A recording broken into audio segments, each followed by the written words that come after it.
What do you guys give me if I kill that bird? Barbara, that's a bald eagle. Get away, Baldy! Yeah! Oh, well, good evening, and good evening. This is The Wort with Mike, Pete, and Steve, GovsRadio.com. Thanks a lot, everyone, for joining in tonight. We are going to be live on YouTube. We are live on the Facebook. We are live on GovsRadio.com. We're live on Instagram.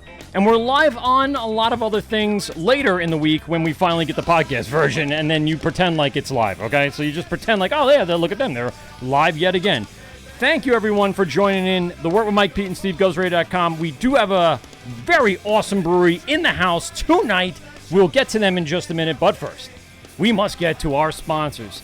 Steven, take it away with Rosie's Draft Solutions. That's right. Rosie's Draft Solutions is a Long Island family-owned business that provides professional draft beer system services, line cleaning to maintenance, draft beer line system installs, event dispensing solutions, and more. They are very passionate about craft beer and making sure it has the same quality as when it left the brewery, which is only done by one way, making sure that draft system is perfectly clean. Rosie's services bars, restaurants, halls, event, and all other beverage establishments, including home kegerator system installs and maintenance. They service the likes of WA Meadworks, Blue Point Brewing, Darling Brewing, 1940s Hopwinds, Mauritius Field, and of course our buddies over at Hopscotch Bottle Shop. Hopscotch? Hopscotch! You can reach Rosie's Draft Solutions at rosiesdraftsolutions@gmail.com. or call them at 631-219-2075, Monday to Sunday, 9 a.m. to 8 p.m. And if you mention the Wort, you're going to get a little discount. That's right. Call Rosie's Draft Solutions. Tell Nick the Wort sent you for your 10% off your service or hardware, rosiesdraftsolutions.com. Tonight, we are also sponsored by one of our new favorite little toys, Peter. Tell us a little bit about Beer Maker, buddy. Beer Maker. At-home beer making appliance, all grain. It's delicious. I just finally carved up and refrigerated my squeaky Kolsch. Ooh. It's delicious. It was easy. It was about 15 minutes of fumbling around, watching some really informative YouTube clips, and then getting a couple things on my phone. Awesome. Highly recommended. Use promo code THEWORT for a discount off your machine and first kits. And it's awesome. Go watch them on Shark Tank. Yes, 2 weeks ago. Did not get a deal. They got burned by how much money they asked for. But it was a really good segment. Yep. And the beer is great. That's it. Beer Maker. BEERMKR.com. And again, use promo code THEWORT to receive 10% off your order. That goes for not only the device, but also all the kits in the future. Aaron really did a great job with us, and then within a week told us that he was going to be on Shark Tank. And we're like, you son of a bitch. You sneaky little guy. So this it was a great segment, like Pete said. And yeah, I mean, Mr. Wonderful was not all too thrilled about the ask. The evaluation, that's correct. But other than that, they did a great job, and they really did sell it. They're also, if anyone's looking to be an investor in this awesome thing, go onto their website, and they have investment options for you. They're not doing Kickstarter, they're doing like serious shares of the potential company. So check them out. Go to beermaker.com. Tonight we're also sponsored by VintageBeerClubShirt.com, VintageBeerClubShirt.com for your vintage shirt club needs. That's so hard to say. It's forward. VintageBeerShirtClub.com. Type in Wort, WORT, for a percentage off your order. Tonight we're also sponsored by Brewbag, of course. It's getting warm out. It's getting sunny out. And who doesn't want to play beer pong cornhole in your backyard? Hashtag yard games. Go to brewbag.com. We're going to be sporting the Brewbag down at AC Beer Fest June 4th and 5th. We're going to be playing a hell of a lot of times there. But that is not the most immediate festival that's going on. Tonight we have Rachel and I believe it's Russ, correct? From Oozlefinch. Yes, sir. Yes, sir. And thanks. You got in late, and I was in the middle of the startup, and I didn't say my proper introduction. So how are you? No, quite all right. No worries. And so you guys have a festival coming up. I want to get right to that because the first thing, and I'll give you my whole backstory of how I got to discover you guys. And I'm not the only one, by the way. I didn't find you, and that was the first time you became a brewery. But it was because of the amazing sours you guys are putting out there. The one that I always go to an IPA to see what the brewery's all about, but my wife got a sour. I have it here, one left of the pack that we brought home a few weeks ago, and I really want to get into these. So first, give us the overall idea of what's coming up here in the next few days for Sourfest. Friends with Benefits, I believe it's called Sourfest. Is that a mule in the background? Is it a bird? So we have a brewery pig. Yeah. Oh, do you? Yeah, you know what? yeah, You're right. yeah. I believe I've seen those posts. Steve and I were so off. Yeah. Actually, I guess you were closer. You said mule. Mule is a farm animal like a pig. Yes. She's not happy. Either that or it was Uncle Jed really having a seizure. Having a tough time. Yeah, she if I don't get her home usually by like 5 or 6 to kind of see her dog, she doesn't fare well. So that is one fussy hog. That's awesome. I don't know, man. You better get your pig home. Yeah. One of those little teacup pigs, or is it are we talking like a full on? I wish she was a teacup pig. Here in a second, after we've had a couple more drinks, I'll try and pick her up and show you what Satan sounds like. Get those beer muscles together. Oh, boy. Well, that's awesome. All right, so tell us a little bit about the festival coming up, because I want to get that not out of the way, because we're going to bring it up a little later too, but I wanted to start with that because it's the most immediate thing that's going to be happening with you guys in the next few days, and you guys have been promoting it and showing it off and throwing out all the recipe beers that you guys are putting together. Give us a little rundown on how this festival came about, how you're able to kind of break free of the COVID restraints and able to have this festival. Yeah, so we honestly, the festival originally was just going to be an online fest, which we started doing online fest last summer. We did FML Fest, which we were able to bring in a lot of killer breweries from across the country and ship out boxes to 10 different states. Wow. This one was going to be the same type of thing. And we did do that, and we put it on. And then about a month and a half ago, the governor here in Virginia lifted the restraints. And so we thought, what better time to kind of be the first at the punch to do a hybrid online physical fest. We had already had 21 other breweries on at that point who were in the boxes. Now we're up to 41 breweries and ourselves, and nice. Some of the best sours from across the nation are going to be here, and we've ordered separate beers from what was in the box. So if you had the box and you're like us, everybody found out last minute that we were going to get to do this thing. So we've got different stuff that's going to be available on tap here on Saturday, actually. Yeah. So. So I know, like a lot of the governors around the states, New York including this Wednesday, lifting a bunch of restrictions. Tell us, kind of what you guys are leaning against here for the physical part of the brewery, the festival rather. I mean, honestly, we have a massive field out front. We sit on the water, and so it's we have a great space to just kind of spread out and have people out in an open air kind of environment. We are taking a little bit more precautions than what most other folks are doing at the moment, especially with the governor kind of letting things open up. But you don't want to screw this up and ruin it for everybody. Yeah, that's the thing. And honestly, we're putting a cap lower than what the governor has for our capacity, and we've got masks we're going to provide to everybody. Oh, and nice. Everybody will get a tasting glass that they can't use. They can carry it around, and then we'll be serving individually out of plastic cups as they come up to make sure. Yeah, everybody's being safe there. And so we've got hand sanitizer set up everywhere. We've got I mean, we've got a lot going on. We've got a Tums booth that we're gonna set up. So with all that lactic acid, everybody's gonna be taking I in. saw that got me because I like a good sour, but I can't get like 3 or 4 deep in without having a little indigestion. I have a really hard time with wine. I do enjoy a good wine, but the tannins always give me the heartburn and indigestion. And I love sours, but I'll muscle my way through a sour in order to enjoy it. That post I saw it was like a taco glass filled with Tums, and I went, "This is great."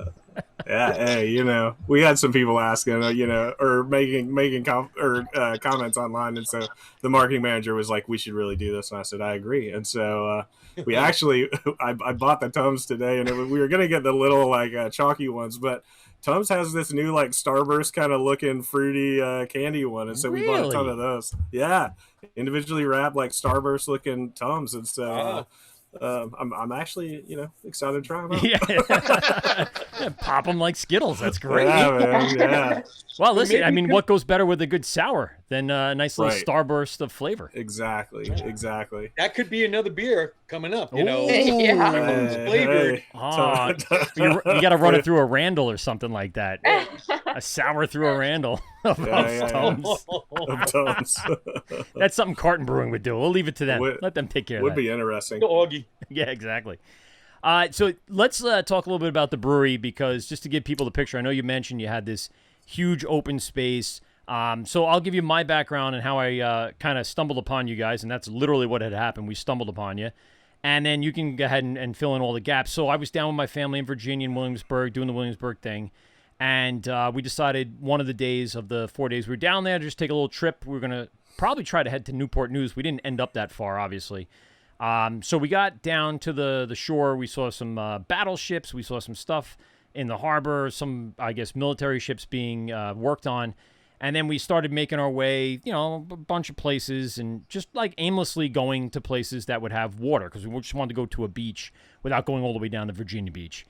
And we ended up seeing something on the map about Fort Monroe. And I said, oh, that's cool. It's an open, state park idea that you can just drive down, head on onto the beach. So we did that. But on our way into Fort Monroe and down to the beach area, we passed by your place. And at the time, it wasn't, I don't think, 100% open. It was like 11 a.m. or something like that. So when we passed, my wife went, oh, there's something that just kind of, we got to go check out what that was. Maybe it was a restaurant. We could have lunch. Okay, great. We spend some time on the beach. We do the loop around and come back. And all of a sudden, the closer we got, I see the word brewery. I went, bingo. Bingo. It's 12 o'clock. Let me Google search them. And guess what opened at 12 o'clock? Oozlefinch. And we were the first ones in there. Pulled right in. Sweet. I forget the bartender's name. I apologize. Younger kid. But he was great. He, kind of walked me through a little bit of the menu, told us a little bit about what the brewery's all about. Rachel, I'm not sure if I met you, but I met another brewer who was peeling vanilla beans that day. And I just stopped from... That's Bethany. Oh, it's Bethany. That's right. Okay. Yep. So I kind of walked by her and I said, oh, this is awesome. You guys are like on an army base. Tell me a little bit about that. So she gave me some cool talking points we're going to hit tonight. And, the whole facility, I walked around a little bit, took some pictures, hung out outside, beautiful outside, like you said. So let's go backwards and tell us how this all became to be, especially where you have a brewery on a military base, pretty much. Yeah. All right. I mean, honestly, I was homebrewing at the time, and I was doing undercover narcotics here in Newport News. I was a detective there for a while, and Those things go hand in hand. I was going to say, it's a natural progression. Narcotics and then beer. Now, I mean, honestly, it was one of those situations where, I went through a really crazy situation that was just, to me, I was like, this is not worth it anymore. And so my wife and I were sitting there literally in the moment of this craziness. And I was like, I'm done. It's not worth it. I'm not going through this again. Let's figure out what we're going to do. And she's like, I said, I've always wanted to open a business. What are we going to do? And she said, well, what are you thinking? And I said, well, I'm passionate about police work and beer. And she was like, well, let's do beer. And that's honestly... Hard to open a business Literally. with police work unless Did you're you, going to be like did a you think security about firm. starting your own police department? Was that Oh, hard to gosh. get down to that discussion? Man, I tell you what, with the climate right now, I don't Oh, think yeah. that would be a good I don't idea know, for that's- anybody. I don't know if that's a profit center these days. So I'm so glad I got out of it. But, I mean, without prying too much, Russ, was it something that was life threatening and it would just kind of change your mind about everything, or what was? I mean, you Yeah, could it be was, general. yeah. You don't have to be specific. Yeah, no, I mean, it was life threatening, and it was something. I called my wife from the ambulance, told her bye, and then it was one of those things that when I got to the hospital and I made it, I was like, Hold on, don't continue your thing because my camera paused. You're and frozen. It's frozen It's on me. Oh God, yeah, that was an awkward moment for you. Yeah, to be smiling. exactly. It was frozen on me Fro- smiling. I was gonna say, you look so good though. You No, froze a no, good no, moment. no. That was bad. My camera froze for a second. I went, no, I'm frozen like this as you're talking about like a terrible Let moment. me tell you about the worst day of my life. Yeah. Sorry, that was unintended No, for you're sure. good, dude. No worries. I'll just drink some more. Yeah. There you go. Well, listen, I'm glad that you pulled out of that. failed. And to be honest with you, I think a lot of people are very glad you ended up brewing because, Yeah. like I said, I enjoyed myself that day. So how'd you come to be at Fort Monroe? I mean, that's got to be this crazy, like, lucky thing because there's not too many buildings around there ready for commercial Yeah. space. I mean, honestly, I love the place out here. The fort is always. I was in the military before I was a cop, and so I spent some time coming out here. And my wife and I had spent a lot of time out here on the beach. And but it's they had just decommissioned the base, and I knew it had been decommissioned. And my wife's father was best friends with the person who honestly still runs the entire base, and he hooked us up. And Wow. I pitched the idea of a brewery, and I mean, literally, it was like 2 or 3 days after I went through this shooting, we were here walking around and looking at places and picking out what was going to happen. And they committed to us right then that, you're going to be our brewery. Let's make it happen. And, we kind of got to a point to where we sold so many shirts and started such a big following online that it was like, You had to if I do it. don't do this, if I don't do this, people are going to be pissed. And so we did it. And I mean, honestly, over the years, we've kind of developed who we are, and about 3.5, 4 years ago, we decided that we. Rachel was a part of this meeting back then. She was not head brewer at the time, but we had a bunch of us that got together and said, okay, what do you like about beer, and what's our focus going to be? And at the time, everybody's doing hazies. And so, of course, I was on the haze train myself and was like, this could be our focus. Yeah. But then honestly, it was one of those things of like, the brewer at the time didn't agree. Rachel didn't agree. Some of the other folks that were here didn't agree. And the one thing that we all absolutely loved were sours. And we knew that we could do it better than most folks, and that we understood, kind of the microbiology piece and better than most other breweries do. And so we chose that as our path, and we never looked back. And honestly, I can, we've slowly stepped up our game over the course of the last couple of years, but what Rachel's been able to do in the last year for us has been insane and amazing. And so here we are doing sours, and Rachel, of course, she's drinking a lager right now, as you can see. That's her choice liquid. So Yeah, I cracked the Czech pale lager. Pills. Czech pale. Yeah. I think we all The did. lager, Cheers, yes. sir. The Czech. yeah. Delicious, by the way. Beer And flavored beer, love it. Love How about it. I mean, you guys, I had a hazy when I was there, so don't downplay it. You guys made a delicious hazy. I took a crowler home, enjoyed the hell out of that when we got back here. Had, I think, 2 different IPAs there.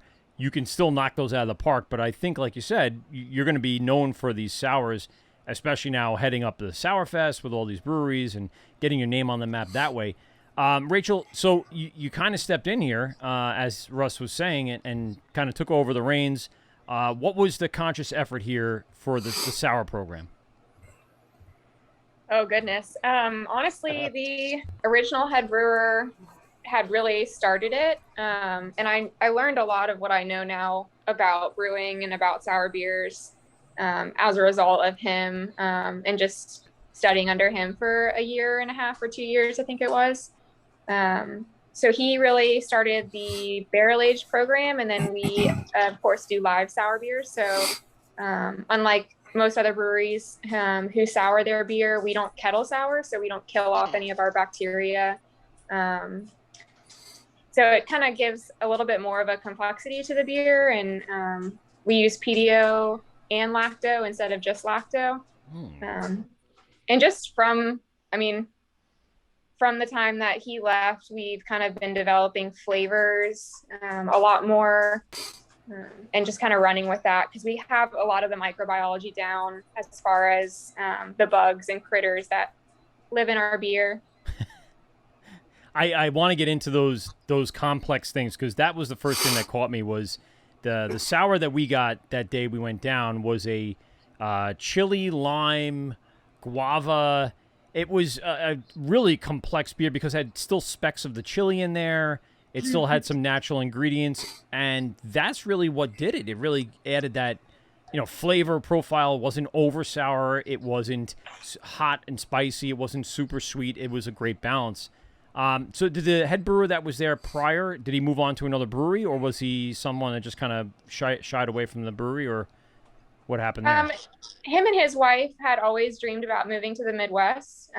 So when he originally started as head brewer with us, from what I understand, Russ, he essentially signed on as like, I'm going to be with you for about a year, 2 years max, and kind of get the sour program started for you guys. And then I'm going to move out to the Midwest. So he works for Raleigh Farmhouse Ales now. Oh, yeah, I know that. Well, yeah, I've seen it on Yeah, Instagram. it's killing it out there. I think he's super happy, and that's the area they've always wanted to be in. So yeah, very cool. I mean, like I said, what he probably set up for you and then just kind of left in your hands, you really ran with all these complex flavors. The one that you sent us, the chocolate sour, I'm so interested to taste this.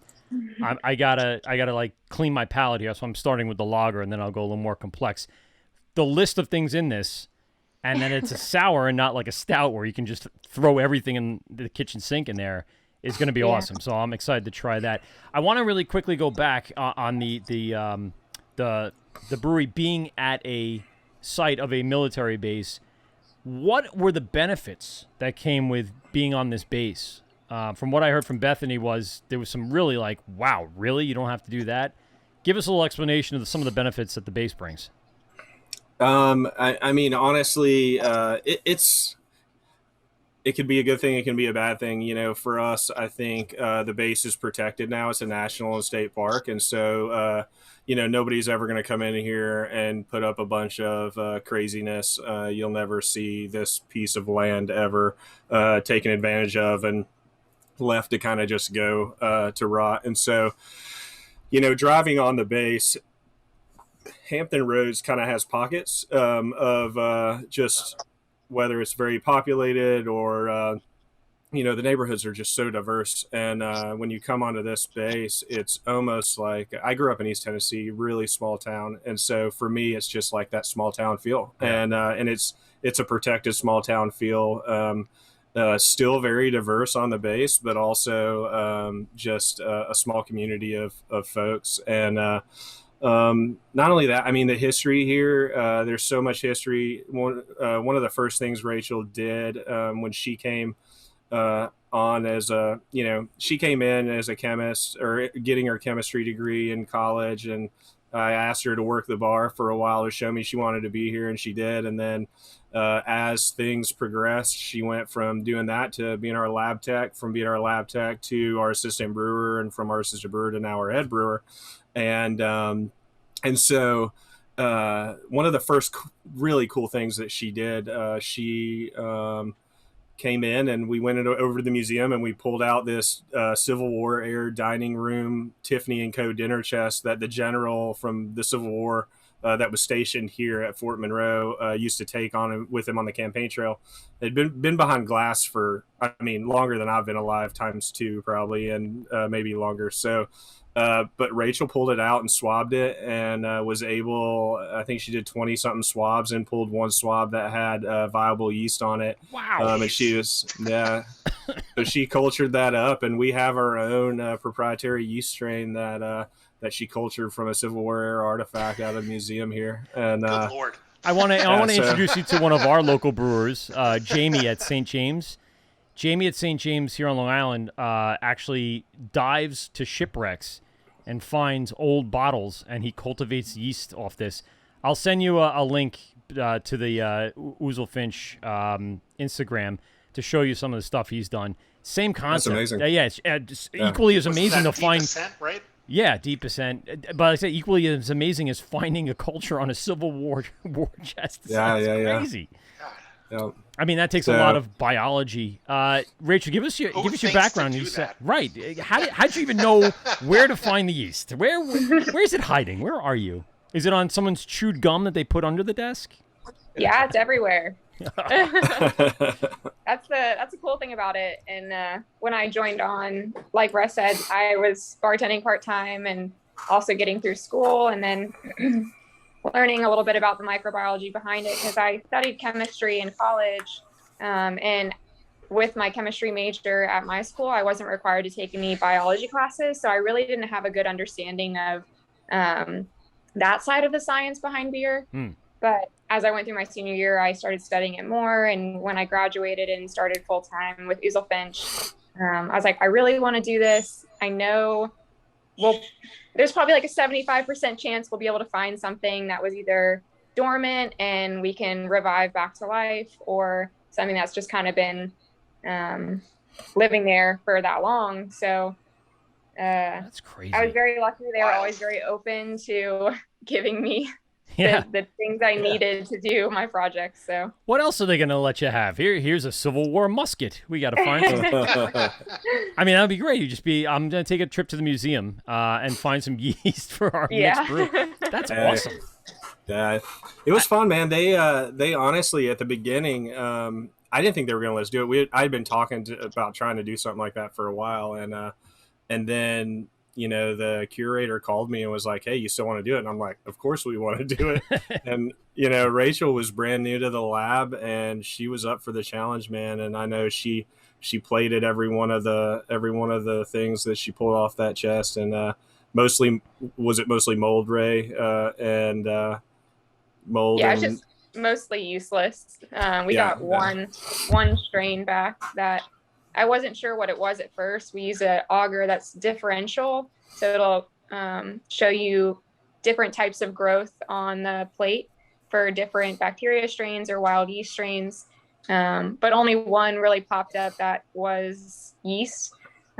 So we pulled that off and sent it out, and had a local yeast place study it, and they said that it's just a wild Brett strain. Wow. Ooh. Yeah. Was there any concern there was going to be a moment like out of the movie Aliens where you'd revive something and You brought something back. and it would wreak horror on Fort Myers? Was that Yeah, ever we- a concern? Fort Monroe. So- Fort Monroe, So Peter. I Never can't was- lie to you. I've Yes. never seen that movie. I don't know. That's probably for the best.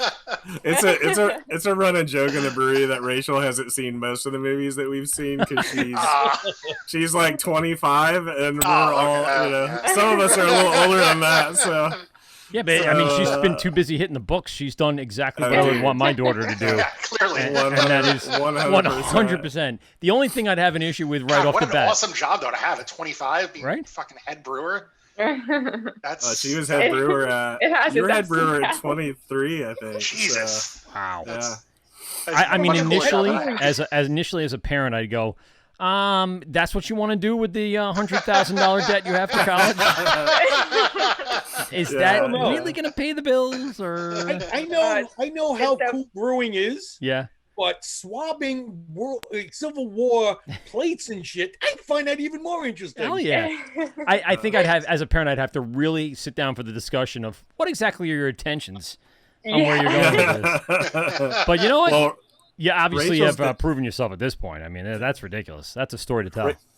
Rachel's dad's one of our distributors, so I think he's all about it. Well, then, my game mom, on. not so much. Okay, yeah. She probably yells at your dad, "You're the one that got her into this." You see that? Exactly. I know how that dynamic works. Are you kidding me? She's there at the brewery every day, $300,000 in debt, and this is what she does. Well, listen, to mom and dad Rachel, she's doing great. So just leave her alone. Let her do her thing. She's gonna pull this out and make it happen. I want to talk about, because one of the things that Bethany brought up was waste management at the brewery. And because it was a state or national park or land, how that's all managed. Give us a little background on that. Yeah, Man, sorry, go ahead. Go for it, Rachel. It's all you. Oh, okay. So we go through a waste management program called HRSD, and they essentially just strictly enforce rules and regulations on how we dump any of our chemical wastewater or even beer, because essentially anything with a pH lower than 5.5 or higher than 12.5 is harmful to the environment. And all of the wastewater from our facility goes out to one drain that drains into the water that surrounds our area. So they're very strict on, we have to neutralize and bring the pH within that range every time we dump anything. So even beer. You put it into a storage tank first and then neutralize it? Yep. We have something similar here on Long Island. We have many breweries that have to, any wastewater that comes out has to go into a tank first, and then it'll either get trickle fed back in with fresh water, or same thing, some chemicals will be added to neutralize or bring the pH up, or whatever they deem fit for the groundwater. Exactly. Interesting. Yeah, I found that because I asked, I think, about sewers on the island, because it is kind of an island. You're crossing a bridge to get over to it, and there are no sewers. So everything would either have to go into the water, or it would have to end up being transported by truck out. So that was an interesting kind of subplot here of what I was trying to find out about the brewery.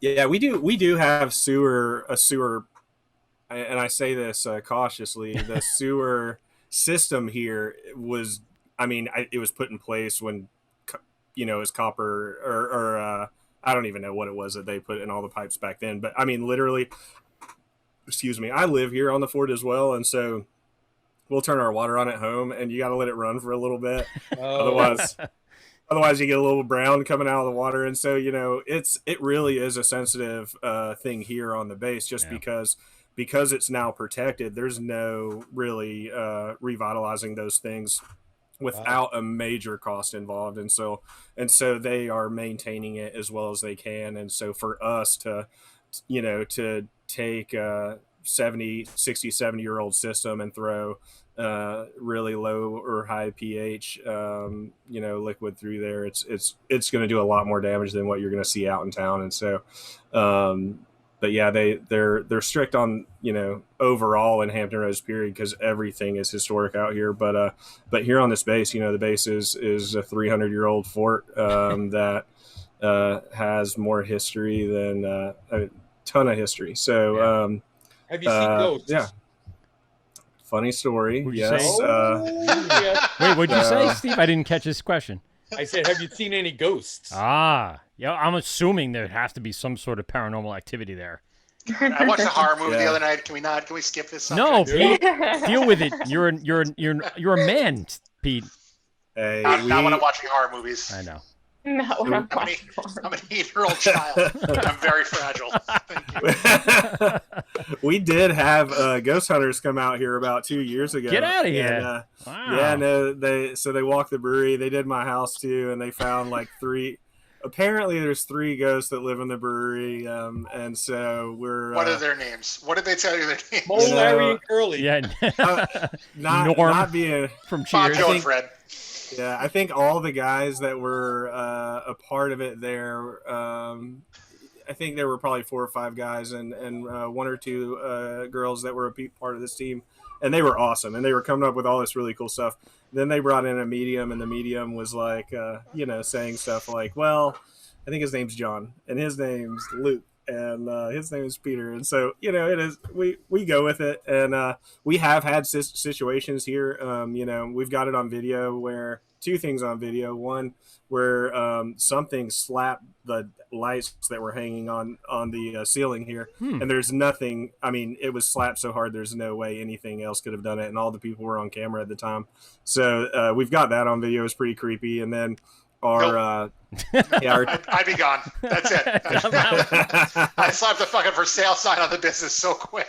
yeah, the craziest one I think that we've seen Oh, and that's is not the crazy one. no. Well, so we've got all these cameras all over the brewery, and one night the staff, they were all here cleaning up, and you hear it clear as day. Our manager, or our taproom manager, his name's Paul, and you hear something come across the camera. It says Paul, Paul, Paul 3 times, clear as day. And he even is in the back, and he's like, yeah, who called? Yeah. And he's like walking through the brewery trying to figure it out.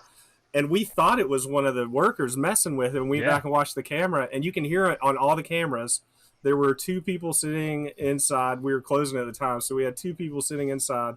They didn't say it. And then the 3 workers that were here were all on camera, and they didn't. You can see their mouths not move, but it's clear as day, says Paul. He answers it and then accuses one of the bartenders of messing with him. But yeah, so we've got some stuff that goes on here. I'm not sure how I feel about it. But, So imagine coming into a double brew day shift at like 3-4 in the morning. Fuck that. No. Not good. You Just- put the blinders on and Yes. just like work. Headphones in, sunglasses on. Hey, no. So when you drive around the base, there's a bunch of old bunkers that are abandoned and you can't get in. They're kind of closed up, but those were where I guess the guns used to be to protect the base. So there's a ton of old history there, and even if I recall, one of the crowlers that I got had I think it was an old map of the area as the label. Yes, Russ, you might actually have it because I'm assuming you use it a bunch. That's the one. Cool. Look at that. Oh, How cool is and it that? fell out. Well, there it Well, is. you got it. But that's the one, yeah. So they used it as a label for their crowlers, That's cool. and it was really very cool. And Yeah. I was sitting there just looking at it the whole. I actually might have saved it. I have it somewhere here. I'd So be we- silly not to save it. we bought that digital copy for like $20, and then somebody hit us up at the brewery like a month ago and said, "Hey, you want the original?" And we're yeah, we want the original. Yeah. So he brought it by with a frame and everything, gave it to us. We bought it off of him, but yeah, it was pretty cool. 1933 map here. Wow. That's awesome. And those are usually hand drawn. There was no digital photoshopping going on then. Yeah. No, 100%. That's really cool. I mean, the history of the island and everything that goes on there, it's got to be kind of almost enriching to have everything there for you, and to be able to I guess highlight that through the brewery and bring it back to life. And I think probably your ghosts are appreciating the revitalization of the history. The staff makes fun of me because I could go on forever and ever and ever about the history of this place because it really is so amazing. But I will tell you one thing really quickly, as fast as I possibly can. But No, take your time. We have all the time in the world. I want to hear history. I Hey. like history. Watch Rachel. She's gonna have a beer gone in like 2 minutes because I'm telling this story. The coolest thing, one of the coolest things about Fort Monroe, and a lot of things that folks don't know about this place is it really was the start of one of the most horrific things that our country has known and seen, and especially a really hot topic justice issue today, but also it was the beginning to the end of that as well. And so our island is super small. I mean, you're talking, a mile long, if you're lucky. I'm not sure how long it actually is, but probably a mile at most. And, but when the first Africans were brought to the United States against their will, the first Africans ever brought to the U.S. as slaves stepped foot onto Fort Monroe soil on the beach out front. Wow. Really? And then Wow. and then the general who Rachel pulled the yeast off the chest in the Casemate Museum, General Butler. He was the general that made a decision during the Civil War called the Contraband Decision, which basically there were 3 slaves that escaped from Sewell's Point across the bay, came over on a raft on Fort Monroe, and the Confederacy basically said, it's federal law, you got to give us our slaves back. This general said, you succeeded from the Union, you're no longer bound by federal law, we don't have to give you anything, and said that these people are now contraband of war. Not a great solution, obviously. Fast forward to where we are now, and there's been major steps and still major steps being done. But at the time, it really was the first moment in which it kind of started the whole process that ended in the Emancipation Proclamation. And Fort Monroe was, after that decision was made, where freed slaves where escaped slaves from the South could become contraband of war here on Fort Monroe. It started a movement to Fort Monroe, and there were over 10,000 slaves that had made their way through the Underground Railroad to Fort Monroe, and it was called Freedom Fortress. And so to know that something so horrific and really devastating to so many people's lives started on the soil here on the beach, and then a couple hundred years later, the beginning to the end started on that very same beach, which is less than a mile long, like literally every time I talk about it, it gives me chills. And that's freaking cool. And so it's just a cool little thing. Harriet Tubman was a nurse out here for the Underground Railroad. Yeah. So all kinds of history out here, bad and good. After the Civil War, Jefferson Davis was imprisoned out here. In the casemate walls where you walked and you said where the guns and stuff were. Yeah. He was imprisoned inside the walls there. And so a lot of really cool history that comes along with this place. But just that connection, is cool. That's and, stories that we wanted to tell when we started here. And, that was kind of our goal. And, was not only showing appreciation for people, appreciation for beer, but also that appreciation for history and our local community. Now, speaking of the story, you have a fairly lengthy story about what Oozlefinch is, because it does mean something. And my wife sat there outside the building and read the whole thing. I was too busy pounding delicious beer. But she took a picture of it, and I read it later. It's pretty cool. So tell everybody about the background of what Oozlefinch is. Yeah, so again, long story short, hopefully short. Oozlefinch was at the time a secret society here on the base back in the early 1900s. 1905, there was a drunk officer that walked outside the officers' club, which was in the same casemate walls that Jefferson Davis was imprisoned in, and so he walks outside, sees this bird, no feathers. Flew backwards at Mach speeds, red bloodshot eyes, no eyelids, long giraffe-like neck. And so he explains it to everybody. And he was a storyteller. His grandfather was a storyteller. And so, obviously probably wasn't true. But he... Hi, Bubbles. My kids are out there here now. They heard Oozlefinch. They know what to say. Yeah. So we changed our name to Oozlefinch Beers and Blending, and my oldest son, he couldn't say craft. He says crap. So when he says, we used to be Oozlefinch Craft Brewery, and he's still to this day, he's like, I'm going to Oozlefinch Craft Brewery. He's a harsh critic. Yeah. But it makes him be better. It makes Russ be a better brewer. I got a love note. So that's so nice. The kids are the best. I know. They're great. I don't remember where I was at. Well, Oozlefinch, right? Just the drunk bird outside with no feathers. Drunk bird. So anyways, it became a joke in the officers club. The officers club then kind of took it in as a mascot. Some officer's wife found a statue out in town, a small little figurine that looked like what this officer had been talking about for a few years. Really? They bought it, brought it in, put it in a glass case on the bar. They had all these weird customs, like if you wanted to take the shortcut through the bar, you had to buy the Oozlefinch beer. And then it literally turned into this secret society called the Order of the Oozlefinch. And they were committed to three things, which was drinking, gambling, and roasting each other, which we thought were pretty appropriate. Yeah, it's fun.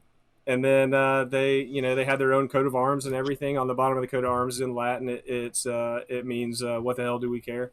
And so it's just Yeah, fun little organization, but they kept it, or they took it really serious. There's like hidden Oozlefinches in the building, ironworks around the base and stuff like that. And so, it was a serious thing up until the 50s. And we were researching the base, figured out about it, looked up the bird, and it looked stupid and crazy. And we thought that's a hell of a mascot. And we had an attorney research it for us, and there were no trademarks on it. And, I wonder why not. Yeah, and there are now. Yeah, there you go. Got it. But anyways, I mean, it's not the prettiest of birds, but it's a great standout brand for sure. And I think that's with the huge 6-foot Oozlefinch bird you have in the brewery, very photographic. It definitely stands out. And again, you use it in silhouette form here on a lot of your beer cans. I want to talk to you about all the artwork and everything on here.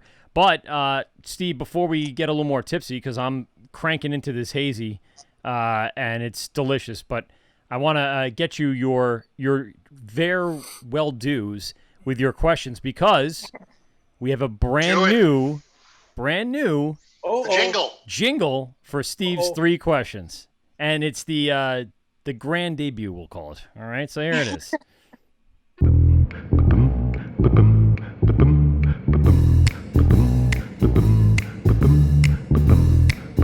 Hey, you cool hep cats. Tonight, we bring you a very special presentation. 3 questions with our very own Steve Pominski. Yeah. Steve's questions. 3 questions from Steve. 3 questions. Steve's questions. Go. And there you Love go. Right. Fucking great jingle. Great jingle. Okay. All right. So I ask all the brewers that come on, owners, these 3 questions.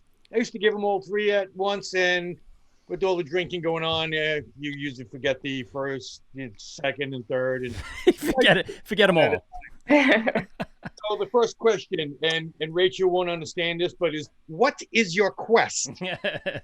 Yeah, she pop culture Is it references. Old movie. Is it Princess Bride? Oh, that's not a bad guess. Not a bad guess. Sounds like it. Yeah. What is the average airspeed velocity of a laden swallow? Yes. African. No, those are not the questions. Those are the warm-ups. Okay. So, question number 1. What was that first beer, that craft beer, if you want to call it that, opened your eyes to what was out there other than Bud, Coors, and that stuff? Rachel, we'll start with you on that one. You said, "Oh man, I got to know what craft beers are about." Okay. So my story is a little different because my dad has worked in distributors my whole life. But he started off with Anheuser-Busch when I was old enough for him to, hand me some beers in the garage every once in a while. And that was straight Bud Light. And then he started working for Hop and Wine. And the first craft beer I had where I was like, this is really good, and I could get into this was Dogfish 60 Minutes. Yeah. It's Mike's go-to. That's my go-to. Is it?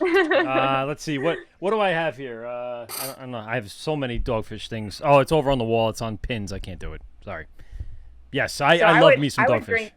I would drink IPAs exclusively for a few years after that. Until, in college, I would drink Land Shark and basically any cheap beer I could get my hands on. Here you go, Rachel. Ooh. As one does in college. Yeah. There's a 120. I've been aging this for 3 years. This is a 120. Ooh, oh, really? Yeah. What year is it from? 3 years. It's probably more than that now. It's probably 4 years at this point. So we're talking 2017. There's some sediment in there. It's going to open probably well beyond 12-15%. I'm going to say it's going to be probably a barley wine by the time I open this thing. I was just over at Dogfish Head about a month ago, and I purchased a 2014 120. Ooh. Nice. I wish I had a date on this because I really don't honestly remember. Wait for us to kind of get together so we could crack it. We'll do both. We'll do a comparison, mine versus yours. Yeah. So I'll tell you a story about how spoiled I am in the beer industry. Because my dad took us, like me and my whole family, about 4 years ago, to Dogfish Head, like the original one. And he knew one of the managers that worked there. So they fed us all this huge lunch, and then they let us walk away with like a 6-pack of 2007 120. And we cracked it open that night, and I couldn't drink it. Oh, I couldn't. That's a tough one. If it was tough. so 5 years ago would have made it what 17, 16? So it was already 9 years old.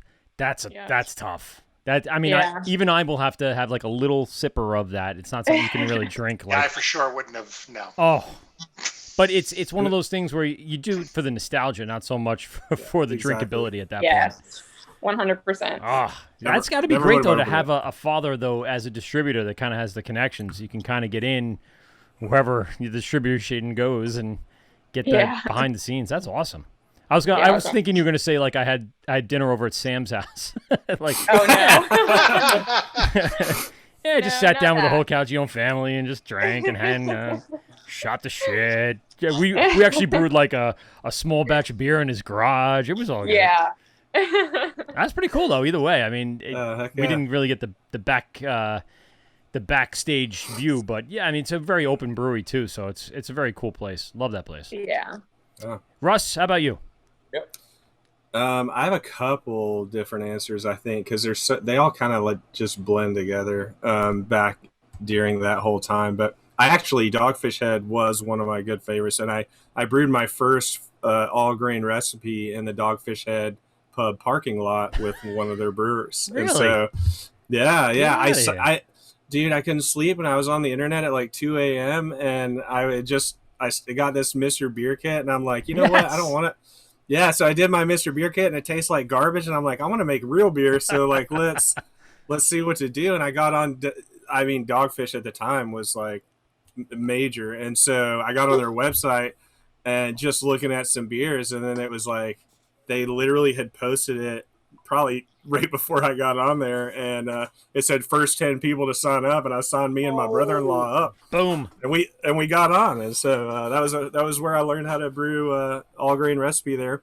And I also had some really weird dessert. What was it called? The beer or the actual like physical dessert? No. It was food. It was disgusting. It's like the insides of all the animals or whatever. What are they called? Probably like haggis. Haggis? No, it's a monkey brain. What's the monkey brain one? I don't know what it was like. I mean, I don't eat pork anymore because she gets mad about it. But yeah, it was like all the innards of whatever's left over. I wish I could remember the name of it. Scrapple. Oh, Scrapple. Yeah, there you go. I was going to say sweetbread. Sweetbread was the other one I was thinking of. Is that a Pittsburgh thing? Scrapple? That's a Pennsylvania thing. I feel like. Never heard of it. Never heard of it Yeah. before in my life. Yeah. And I brewed my first all grain batch and ate Scrapple in the Dogfish parking lot. But anyways, back then, let's see. I mean, honestly, the ones that really changed my life, I think, was Green Flash West Coast, which very quickly turned into Green Flash Pallet Wrecker, which I never put down Pallet Wrecker. My go-to back then though was Southern Tier 2-time IPA. Oh yeah, classic, which was phenomenal. And their pumpkin was the first thing where I kind of drank something that was odd, and I was like, "This is really damn good." And so I would, if I had to pick a brewery that kind of changed my world, it was probably Southern Tier and Dogfish Head both. Yeah. Nice. Those are good ones. Steve, question number 2. Question number 2, and this one's kind of easy for some people, but what is your favorite style? Ooh. Well, I can almost guess. Is it Rachel's? It's sour. That's why she's got that smile on her face. It's that good old Czech Pils. Yeah. Yes. My favorite style all time, like the beer I would go to drink at every brewery if they made it, would be a Schwartz beer. Ah, nice. And by the way, your Schwartz beer is fucking very delicious.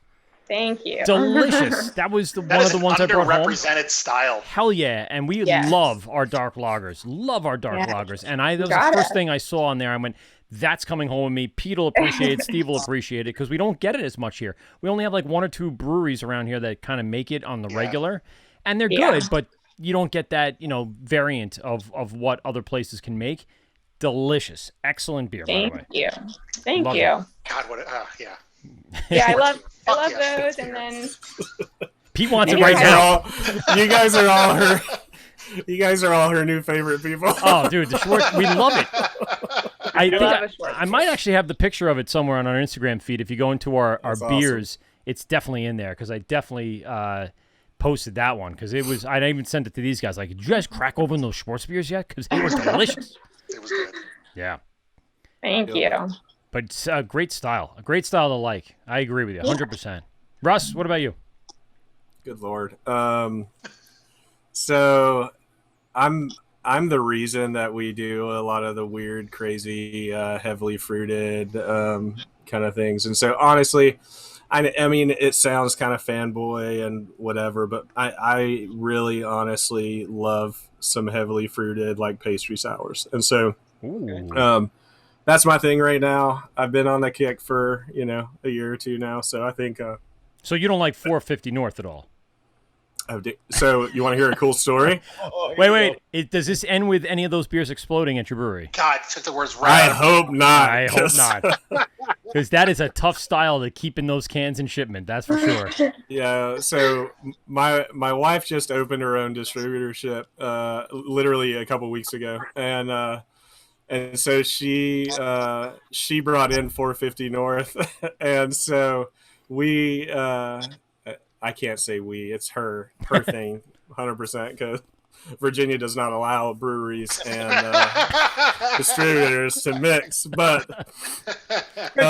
Sleep with them. Yeah. she ordered To have children with them. I was on edge for all last week because she ordered 2 pallets. I mean, like, is probably $18,000 worth of 450 North that came in on an unrefrigerated. God, that's Yeah. all I know about that brewery is their fucking beers explode. Yeah. Like, Well, that's the only thing. We spent. They make sour beer, slushy sour beers that, Gotta are be famous careful. for fucking exploding. Yeah. They We make we balls. have we've had some explode as well, but it doesn't go over like it does with them. So, Yeah, exactly. You fly under the we, radar on that one.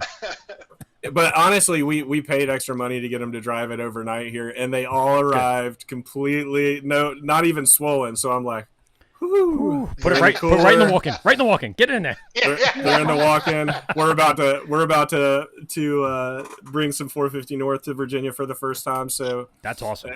and by we I mean her. And Well, they're at Sourfest, right? So I'm assuming They you have are, to yeah, take yeah, in yeah. some just for Sourfest to Yep. get it out in the boxes. Yeah. And are they pouring as well live? they are not coming down for it. We Okay. do have, I think, 16 or 17 breweries that are going to be here for it. Cool. They're not one of them. Yeah. Yeah, But, that's a tough trip from where they are to where you Yeah, are. But yeah. I would just have to take one of those cans and put it out on a rock in the sun, and time it. time it, and see Just how a- long it took before it took off into the stratosphere. We've had some of those. So literally, one of the beers that I had this idea to do back at the end of last year was I was reading my son this Hungry Caterpillar book. Have you guys? You guys read the Hungry? Okay, so sure. yeah. So I had some staff members that never heard of Hungry Caterpillar, and I couldn't believe it. But It's a new generation thing. yeah, man. So we did this Hungry Caterpillar beer where we literally put everything the caterpillar ate into the beer, and we did it in the same proportions that the caterpillar ate it. And but the bad thing about that is when you use 4 drums of fruit in a 30-barrel batch, it and you're back sweetening it, everything likes to explode. And so we're trying our own pasteurization process. We thought we could save the money and make sorry, not we. It was a totally me thing. I'm not going to put this on Rachel. Rachel's going, I completely said no 14 times, and you still went through with it. She was like, that's going to add 6 hours to my day. And I'm like, I'm so sorry. Can we try it before we spend $130,000 on a pasteurizer? Jesus. And honestly, we sent that beer out, and it started exploding on us. Exactly the same thing. And we didn't even get to sending it out. The night after we canned it, the low fills were exploding everywhere. Wow. The low fills were. So get this, Russ is like, let's try pasteurizing it in the can. Okay. How would one go You're about going to tell this story? People are going to think we're such amateurs. He's like, listen, just put the cans in a tank. We'll put some hot water in there. We'll pasteurize it. And I'm like, it's like 9 o'clock. I'm like, cool, got it, done. And then they all start exploding in the mash tun. So I was doing research on like flash pasteurization, and Okay. they're like, oh, you can get it up to these temps, and I'm like, well, if it's a flash pasteurizer and it gets it up to those temps, it should be fine. So I told Rachel, I'm like, let's just throw in the mash and we'll turn the hot water on and soak it in hot water for however many minutes until we get the pasteurization units we need, and then we'll take them out. So I had something going on that night. I don't even remember what it was, but I walked in and she's standing there just furious, and there's beer cans popping out of the and I'm just like, oh man, I felt so bad. But You anyways, almost lost the head brewer that night. needless to say, the next day we ordered a pasteurizer, Yes. which we now own, and hopefully our cans won't explode anymore. Well, I have an experience. My old brewery, we brewed a beer. It was a French toast stout Ah, yes. called Raiders of the Lost Dark. And I heard it was a cool can. this company orders like, a whole pallet of it, and we sell it to them, and they had it in the cooler for a little bit. And we, same thing, back sweetened it, the whole works. And then they put it out right on the floor, right in the middle of the store. And probably about a week later, I get a call. You need to show up here right away. We got an issue. As I was walking in the door, I could hear. And all I could see was this puddle coming towards me down the aisleway. I can't tell you how familiar that sound has been the last year for us. You gotta tell this, Rachel. Tell the story about the raspberry drums. Oh no. So we started ordering fruit from this place. They don't pasteurize all their beer, like not all of their fruit is aseptic. Mm-hmm. And they shipped us this drum or this pallet of fruit, and I was like, we're just gonna leave it in the back. Our cooler is completely full. I'd rather put my beer in the cooler than the fruit. Oh boy. My first mistake there. So essentially, we're all sitting in the office, minding our own business, and literally a gunshot sound like goes off, and we're all like, It's the ghost. so we're like rooting through the brewery, like trying to figure out if it was multiple cans or if someone's hurt. And I go over to the pallet of fruit, and the top of the drum had like bulged out and like completely popped off. Oh, did it break any of the clamps, any of the hardware? It broke the clamp that was keeping the top on. It wasn't any of our tanks. It was the actual drum that the fruit was delivered in. That's Gotcha. a lot of pressure built up in that. Wow. Yeah. Can you imagine opening that? You shouldn't have. God, if you opened that, it would explode on you. It sounded like a bomb.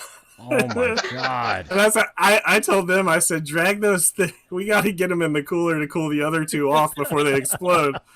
And then a couple days later, I went in there and drilled a hole in the side of them to let the air out. But then, we were like trying to figure out, actually, it's this beer right here, the raspberry cheesecake. Ah, there you go. And so literally, I'm trying to figure out what we're going to do with this. And I'm like, man, that's a lot of raspberry, 3 drums of raspberry that we're not going to be able to put in a beer now. And then I'm like, Rachel, let's just taste it. Before we got the pasteurizer, we were allowing it to fully attenuate anyway. So right. Whatever yeast was in there, we were utilizing, and it was going to take off. But so she came up after she opened them up, and we were getting ready to do the cheesecake additions, and she tried it, and she was like, I don't think it's that bad. And I tried it, and I'm like, honestly, that fruit was it was some of the best wild fermented stuff that I had tasted. It wasn't like I hate to even use this word, but there's a lot of wild fermented stuff that you taste and it's like fecally, which is just like absolutely disgusting. And so you didn't get that at all. It was a really clean like wild fermentation. And so I told Rachel, I was like, let's just tell them that we wild fermented the raspberry. Turning lemons into lemonade. Yeah. We made a cheesecake beer, but first we wild fermented the raspberries, and then we added it to the beer. As one does. As you should. Of course. I could only imagine it looking like the final scene in The Kingsman where all their heads are popping off. Just all the cans are just... I see I used the movie reference you would get, Rachel. There you go. Yeah. I got that one. Yes, Thank you. Yes. I'm looking at movies 2000 and earlier, so we know you'll be able to see those.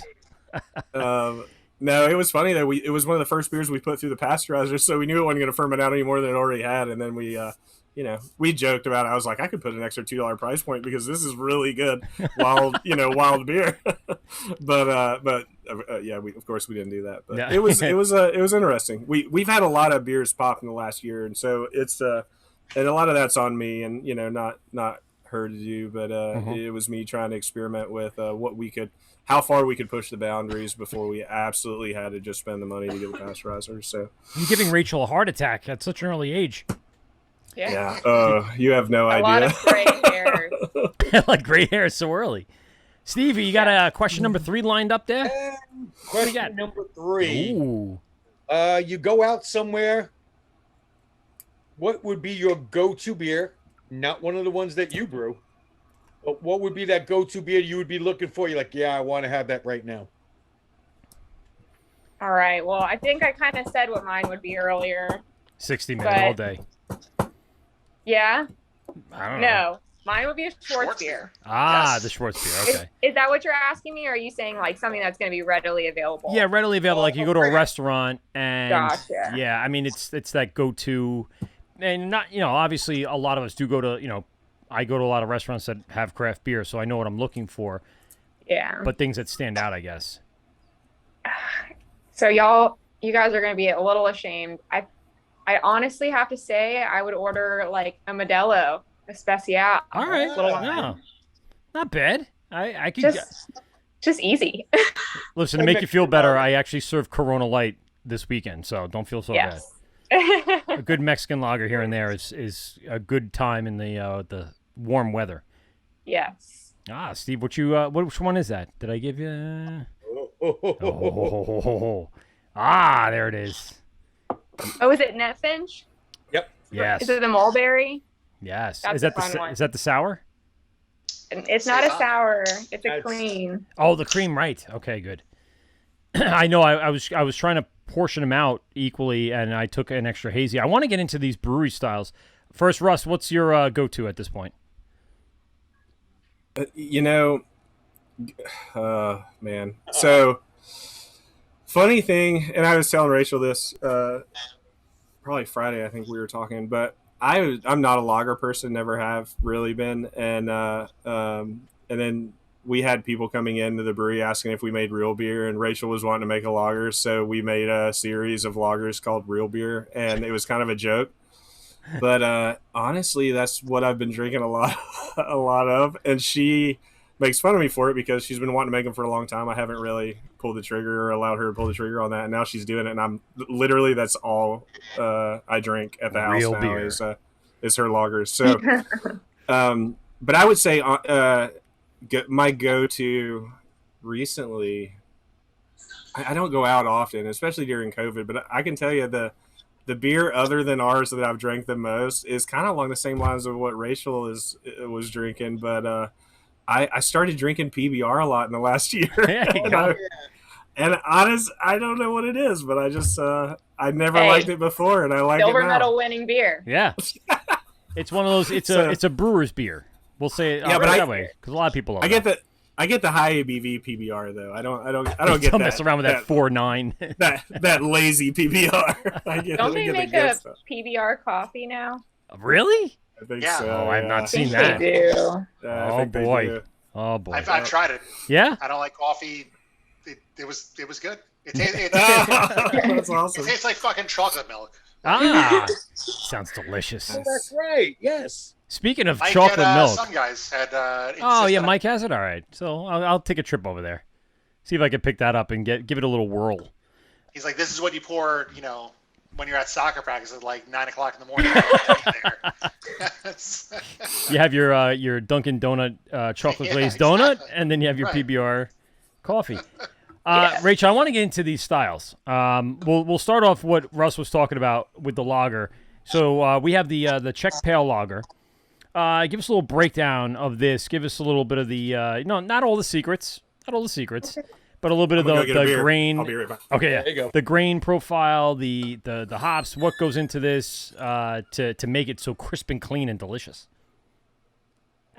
Well, this is one of my favorite real beers to date, and we've done a couple of them, Real but beer. this one, I worked pretty hard on this one. It's 100% Czech ingredients, so everything from the grain bill to the hops to the yeast is all sourced from the Czech Republic, which is typical of Czech pale lagers. Yep. And I don't know, I wanted it to be lower in the ABV range. We typically make beers that are around like above 6%. And so I wanted this one to be kind of crushable for summer. So it's light bodied, a little bit sweet on the back end, but still crisp with the carbonation. So just overall, as the kids say it, crushable. So when I saw Czech Pale, when I think pale, I do think a little more on the sweeter side with your pale ale. So is that kind of natural to the grain of the Czech native, I guess? Is that it also gives itself a little sweetness on the back end naturally?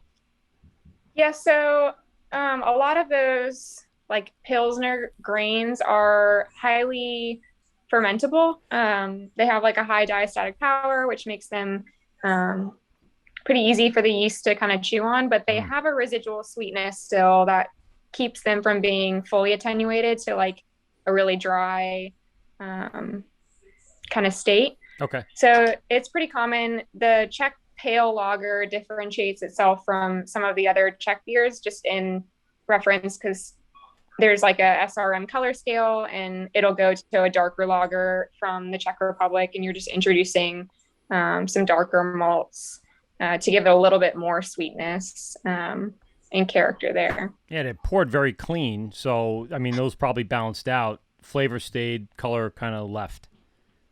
Yeah, and so we don't have a filter, so none of our beers are filtered, which kind of creates a little bit more haze in our lagers than most other people have. Okay. We do biofine, so we lose a little bit of that. Like Fisting. Yeah, double fisting on the way in the door, huh? I got two Yeah. of Rachel's newest lagers. Oh, gee. Oh. Do you have a keg in your house? Oh, I'm at work still. Oh, I see. You just went out to the tap room and just pulled it. I didn't know that was the office. That's fantastic. Yeah. I mean the Czech Pale is delicious. It's clean, it's crisp. It's like you said, it's not quite filtered, but you don't get that overly haze to it. So well done there for sure. The one that I mentioned before, and the one I'm drinking right now. So this thing is crazy. All right, this is one of the ones that I was very interested. This is the Smashmallow, Smashmallow. It's like marshmallow, right? That's my New York accent coming through.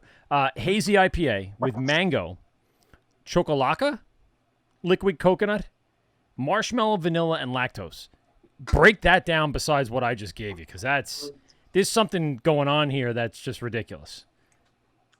Yeah, so this was one of, I'd say this is probably one of Russ's areas of expertise. He really wanted to do like a milkshake style hazy IPA.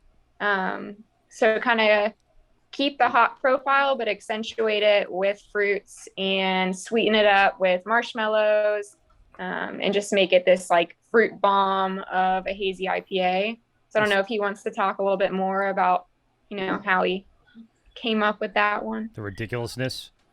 Yeah. Everything we have in the brewery left over. Let's just throw it in this with some lactose. Listen, Russ, before you begin, yeah. I this is true. I'm not a big milkshake IPA fan. We have a couple local breweries that do it. I've tried them all. I'm not a huge fan. This one has something to it, though. There's something there that kind of spins off that rudimentary milkshake IPA. I can't put my finger on it. It's almost like there's a bite to it, not a spice, but almost something there on a mouthfeel level. I don't know what it is, but it keeps you interested in it. It's called real ingredients. So we no, honestly, we with our we've been tweaking that one for a couple months now, and it literally, as Rachel said, we wanted fruit that would complement the hop profiles that she was putting into it, but also my goal was to just. We did the first one and people were like, I don't taste marshmallow. And, you got a little bit of marshmallow, but it wasn't like slamming. And so, we then switched over to try marshmallow fluff, which we didn't realize at the time that marshmallow fluff doesn't have the same ingredients as real marshmallows. So you're not getting the same flavor. So the second one came out and folks are like, we're still not getting marshmallow. And so I literally was like, F this.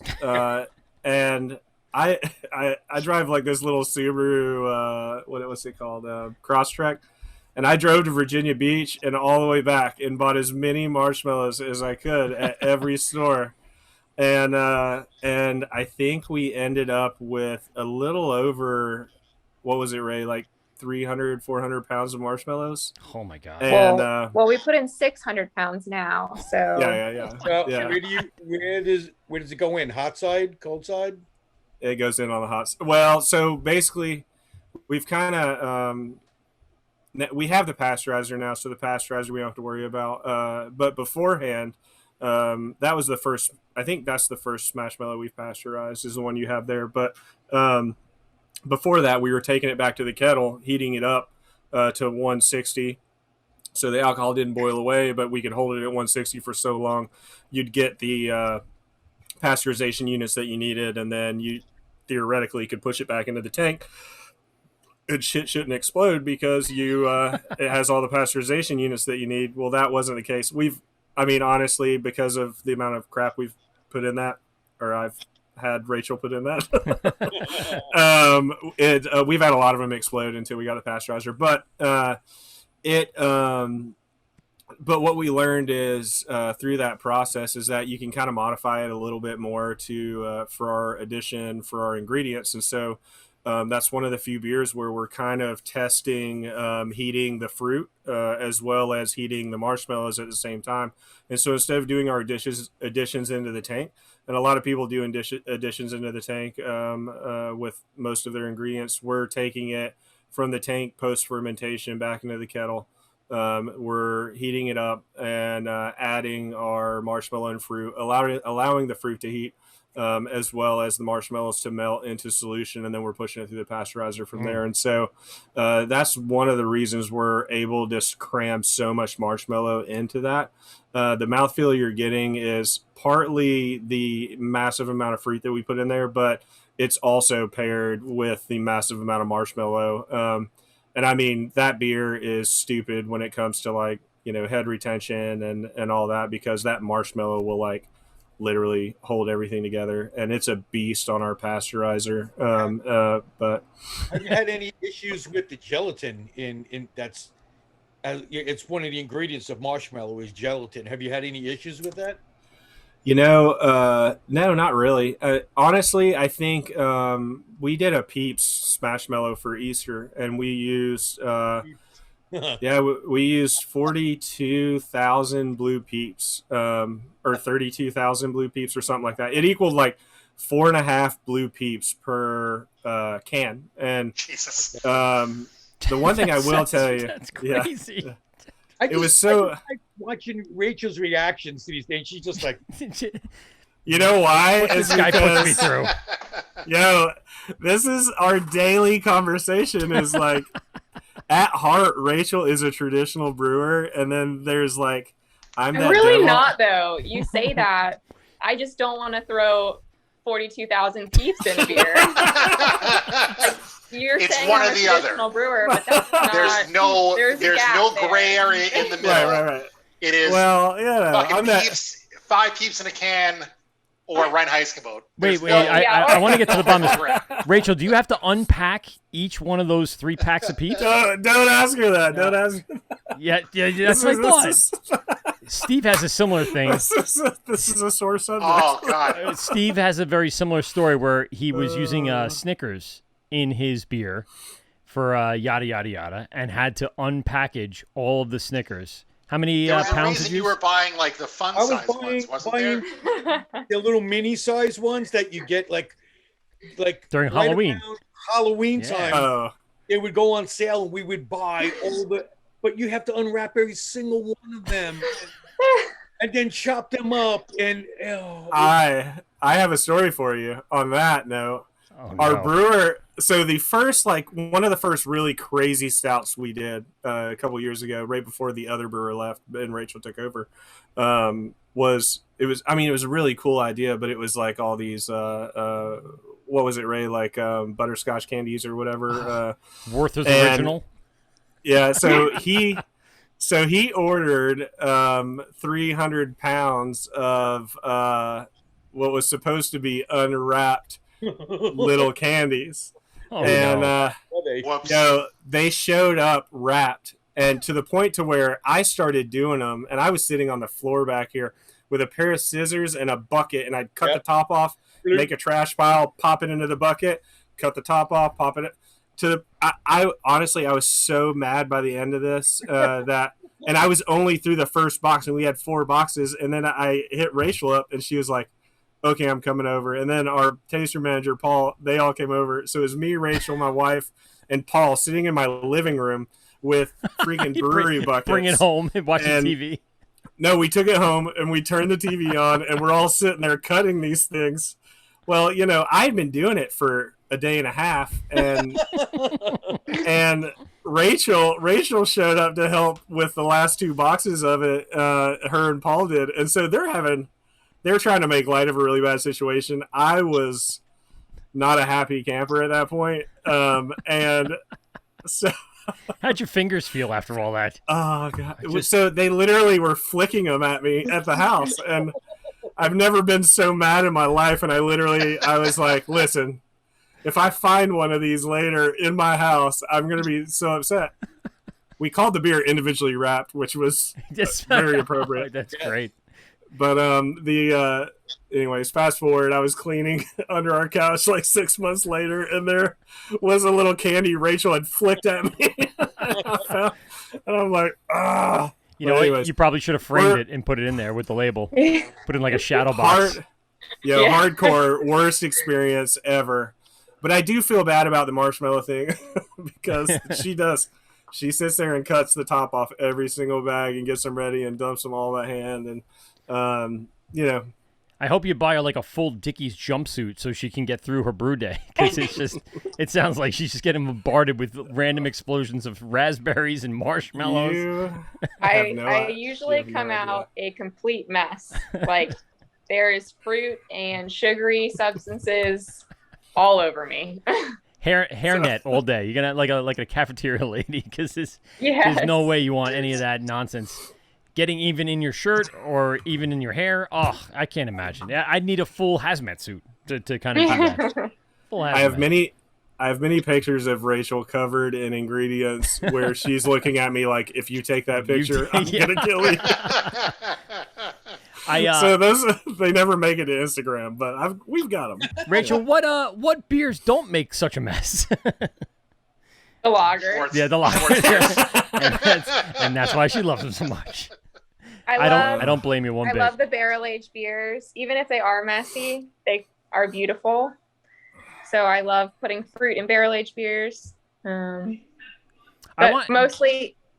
Go ahead. You go ahead. No, I was gonna say, what is the most recent one? Give us a little breakdown of what the most recent barrel aged beer that you guys have put out there is. Compromise. Like, what is it made of? How did you go through the process?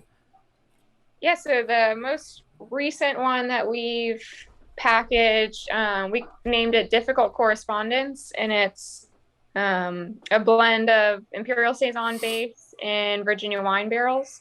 And we blended it into steel and conditioned it on Narangilla, which is a cool little fruit. I'd never had it before, but we bought it from a fruit company, and it's just really interesting.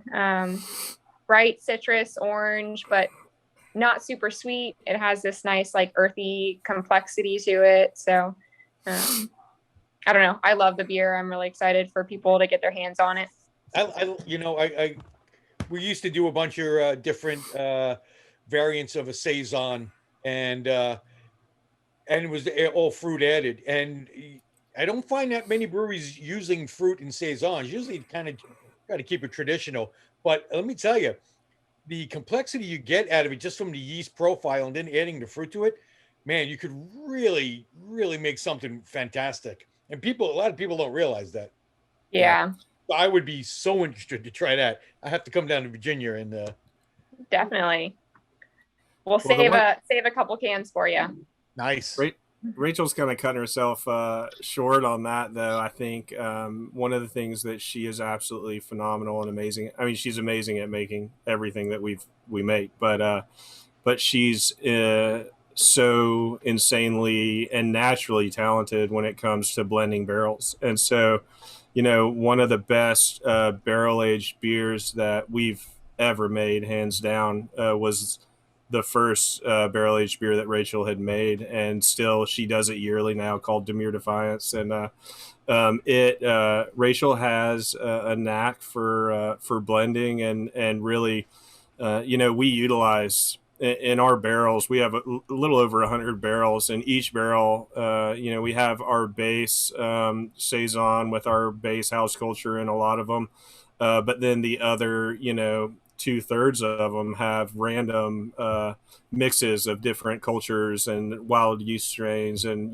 whether it's Brettanomyces or some that's different strains of Lactobacillus, or some that's Pediococcus, and some that's a little bit of everything, and some melange strains and stuff like that. But Rachel has this like keen ability to blend those together almost perfectly, and so you'll see her sitting at the table with 50 little taster glasses and her, what is it called, Ray? Your lab thing? Wine thief. Well, no, DMA. I bet. she uses her like little lab. I don't know. DMA. It measures density. Okay, So like yeah. So she'll, but slowly, taking out so much of each one and mixing it and taking notes and writing it down and spending hours coming up with the perfect mix, and then to watch that kind of painstaking 2-day long process, and then throw it in a tank, pair it perfectly with whatever fruit that she's dreamed up, and try it after a couple months of sitting in still, and you're just like, how the F did we make this? So speaking of which, I have the sour that you sent us. All right, so this is a sour ale. You ready? With Hershey's chocolate.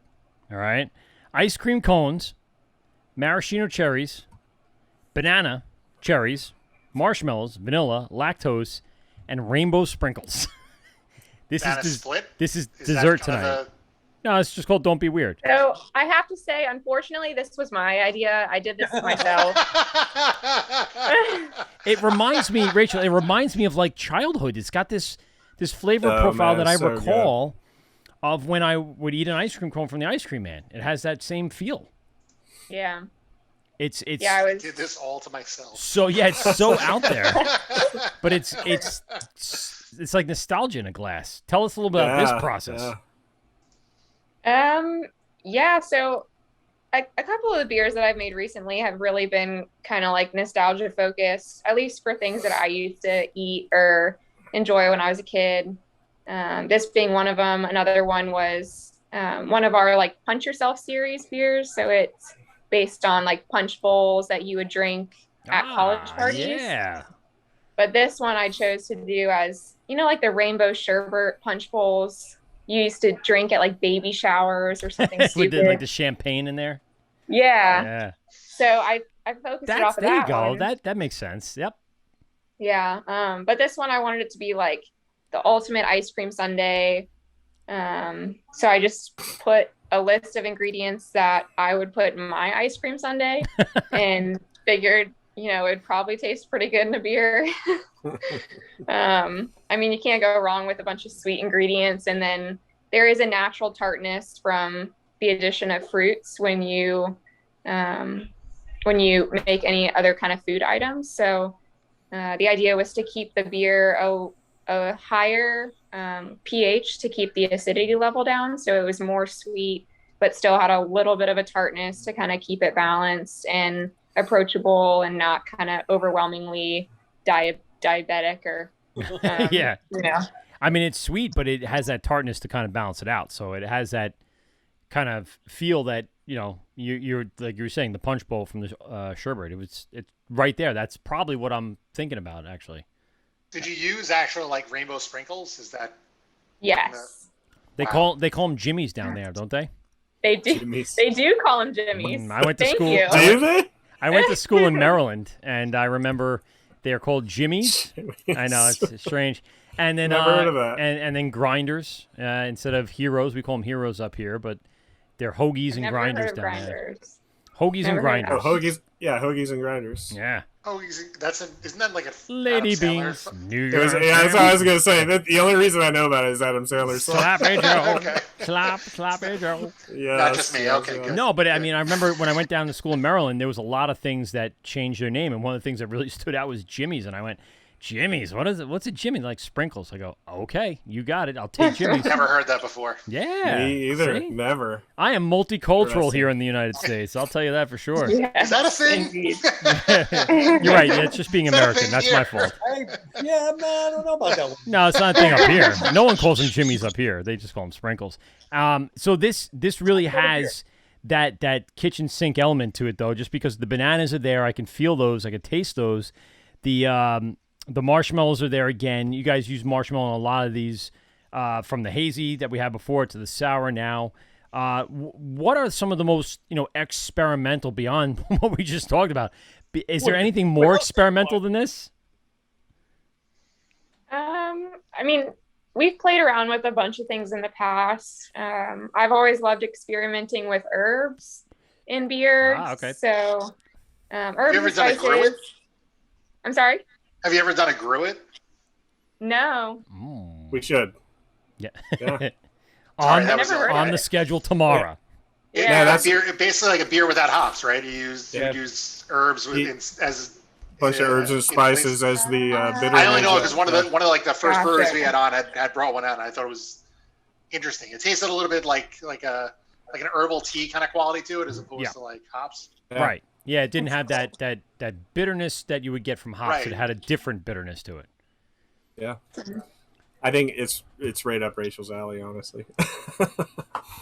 It sounds exactly what the chemist But- would want to do. But you have to add 7,000 peeps to it, and I'm out. Nope, out. She's out. check out. I don't mind the ghost, but the 7,000 peeps would put me over the edge. I'm done. I So, was God, I was gonna say earlier the Peeps, man. We were talking about Smashmallow. I think I'm glad we did the Peeps beer. I think it turned out awesome, but it's not even close to what we got with most of the original Smashmallows. I think there's something in those Peeps that are just like I wouldn't say it's bad, but it's different. You don't get the same marshmallow kind of mouthfeel and effect as you do with the real marshmallows. I'd imagine it's a different kind of process to make that marshmallow, even though it might be the same yeah. ingredients, just because they last 15 years in your fridge, I was just going to say, 18 years in your Yeah. cupboard. last a quarter of a century. Yeah. You know what else we found out making the Peeps beer is that the Peeps eyes, no matter what we could do to those things, they don't dissolve. And so Really? I literally had That's trouble. well, Globules. so the beer turned green, which I think is awesome. So you add a bunch of blue to gold and yellow, and Yeah. it turns green. And so we had a green beer, but we literally had somebody shoot us an email about 2 or 3 weeks ago that said, hey, you might want to check your brewing process. My beer poured green, and it had a little fleck of mold in it. And I'm like, well, it's one of two things. It's either it's either the vanilla that we put in there or a Peeps eyeball, which we realized does not go away when you subject it to heat and or liquid. Since you're not filtering, that stuff just went right through. It went right in, and so they never emailed me back. I literally was like, I'll send you something else if you're not happy with it, but I guarantee it's not mold and it's. The beer's supposed to be. Bro, I would add something to the can where it said, "With real peep eyes inside." The peeps are still looking at you. I literally beer that stares back. There you go. I poured one out of the can and had a peep eye fall out, and I'm like, "What the f, man?" I'll tell you, the nougat in Snickers, same thing, doesn't go away. We would find these like concretions of white just boulders. What the? And it was the nougat didn't break down. I'm like, oh my god! My goodness. I'm glad you mentioned that because I literally have a Snicker beer on the schedule in about a month. What's it called? Oh, you guys need to talk offline. There's yeah. If there's anyone experienced in making Snickers and beer. The nougat does not go away. If you put it in hot side, probably would, but we would add it cold side. Oh. And so you hear you're trying to get a pull of yeast off. You're like white. What's going on? What? It's this boulder jammed right in the cone. It's like that's hilarious. I'm wondering if there's a way to kind of circumvent the actual Snickers bar, right? A little cocoa powder, maybe peanut butter powder, something to kind of substitute. Oh yeah, we had to go away from the Snickers once we started, doing 15 barrels of it. Where when we started out, we were doing a couple of barrels of it, and once you get to that part, there's not enough people I could hire to open up wrappers and yeah. Free beer only goes so far. We normally try and rebuild it ourselves, honestly. And Rachel, and that's what you have to do. She's really good at it. So her thing's flavor, and she kind of started to get to this earlier. And but she does this series that's called Crazy Pants, which is less of a slushy series and more of a balance between fruit and spice. And so the things that she's able to do with that, balancing the fruit and spice, it's like it literally is shit you've never tasted in beer before. So you're kind of just like. When you taste it, you're like, holy crap, I did not think that you could put what was the last thing you put in? Was it thyme? Yeah. She put thyme in there, and I was scared out of my mind. And then I tried it, and I'm like, dude, it works. So, well, that brings me back to that one I had when I was there, the Party Dinosaur with the chili lime. I mean, unbelievable balance. Give us, Rachel, give me a breakdown of that, because I really like to convey that to my wife exactly what's going on here. Because she was like, what is this magical elixir? I go, exactly. Yeah. So I don't know. I like to look at beer as like a balance of everything and kind of seeing how each thing plays off of one another. And, most people will look at a sour and spicy kind of thing and they shy away. It's just two very extremes put together.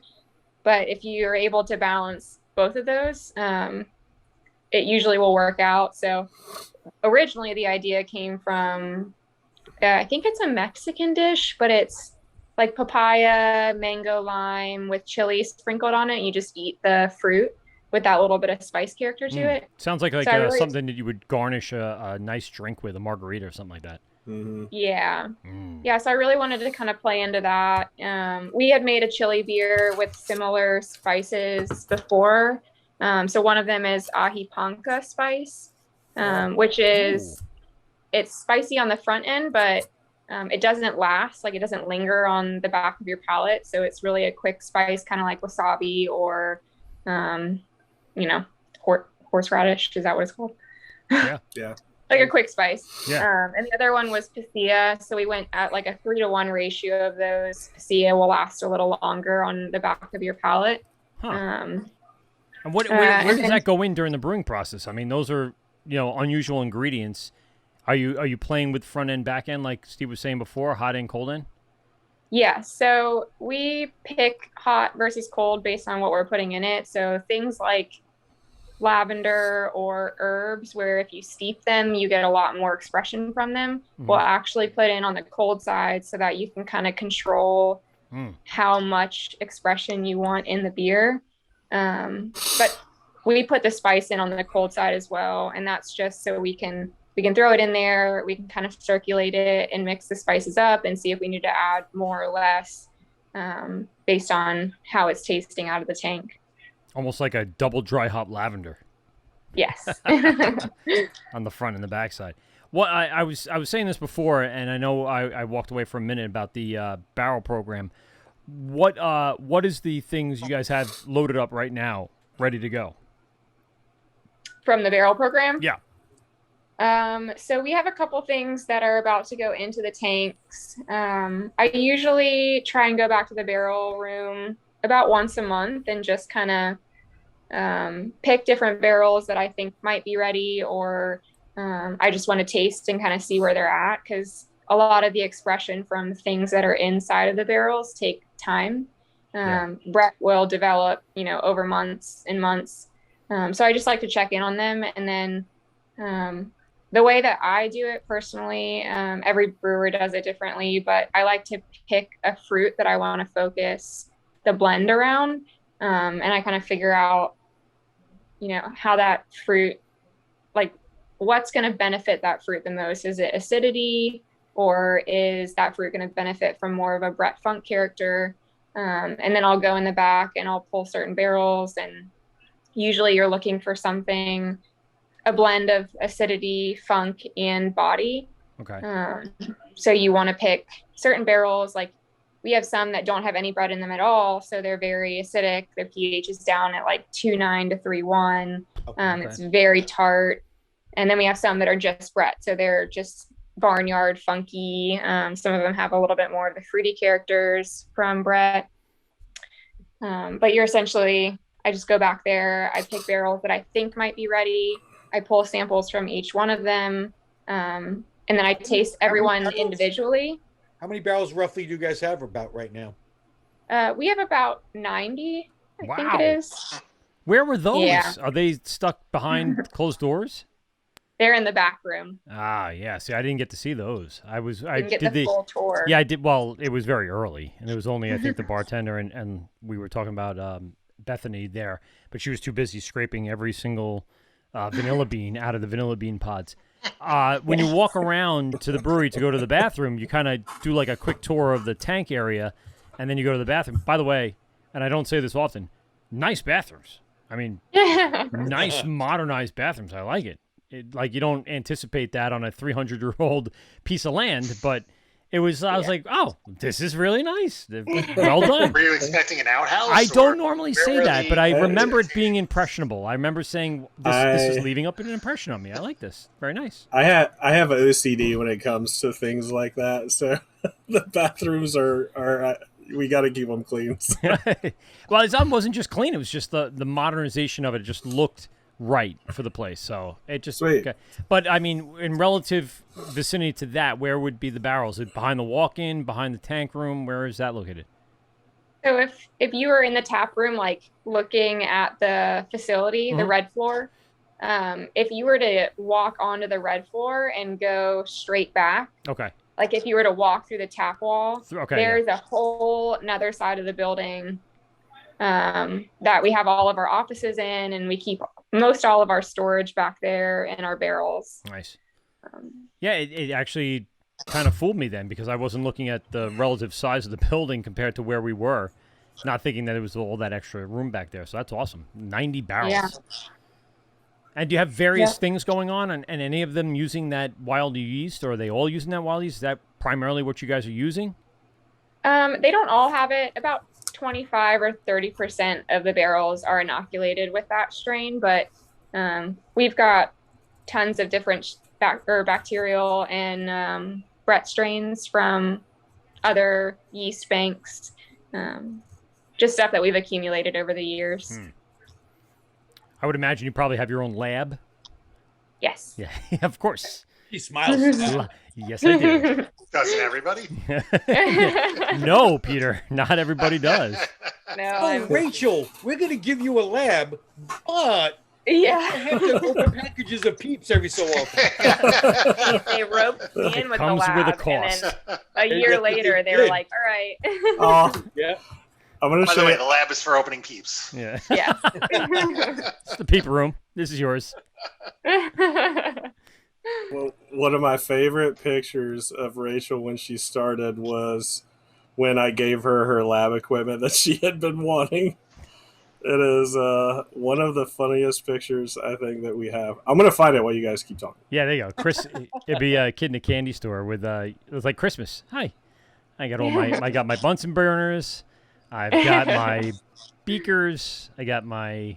Erlenmeyer flasks. I was gonna say whatever Yeah. those cylinders, graduated cylinders. I think I thought of it. See? Wow. I got it. Pulling back that chemistry knowledge, aren't A you? little bit. Oh, wow, so excited. That's fantastic. Oh, you show it? That's all. Yeah. I can only see one person at a time. Oh, so. yeah. Oh Yeah. no! No, Russ, just say something and you'll pop up on our screen when you show it again. Hang on. All right, Rachel, can you hear me? Are you seeing my face right now? Yes. Rachel. Yes. I was very happy. That's awesome. No, so, yeah, we got her all of her own stuff back there. She's a happy camper. So That's good. It was worth the tuition. Yes. I want to get into a little bit of, like I said at the back end, I wanted to talk a little more about Sourfest here because this is coming up on Saturday. Give us is it one session, 2 sessions? I know there's some going to be physical, a lot is virtual. How are you guys balancing out the physical and virtual? What are you doing for the virtual end? Give us that big rundown. well, so you'll probably be surprised to know that we're still scrambling to figure out a lot of this, but which is why I'm still here at 8 or whatever, 9:45. No, so originally it started as the online thing, and then when it opened up, it was like, let's see how we can tie these together. So we have a lot of stuff planned. With FML last year, we took more of an educational approach at let's educate people about the scene and about beers and what's going on in the scene and women in the scene and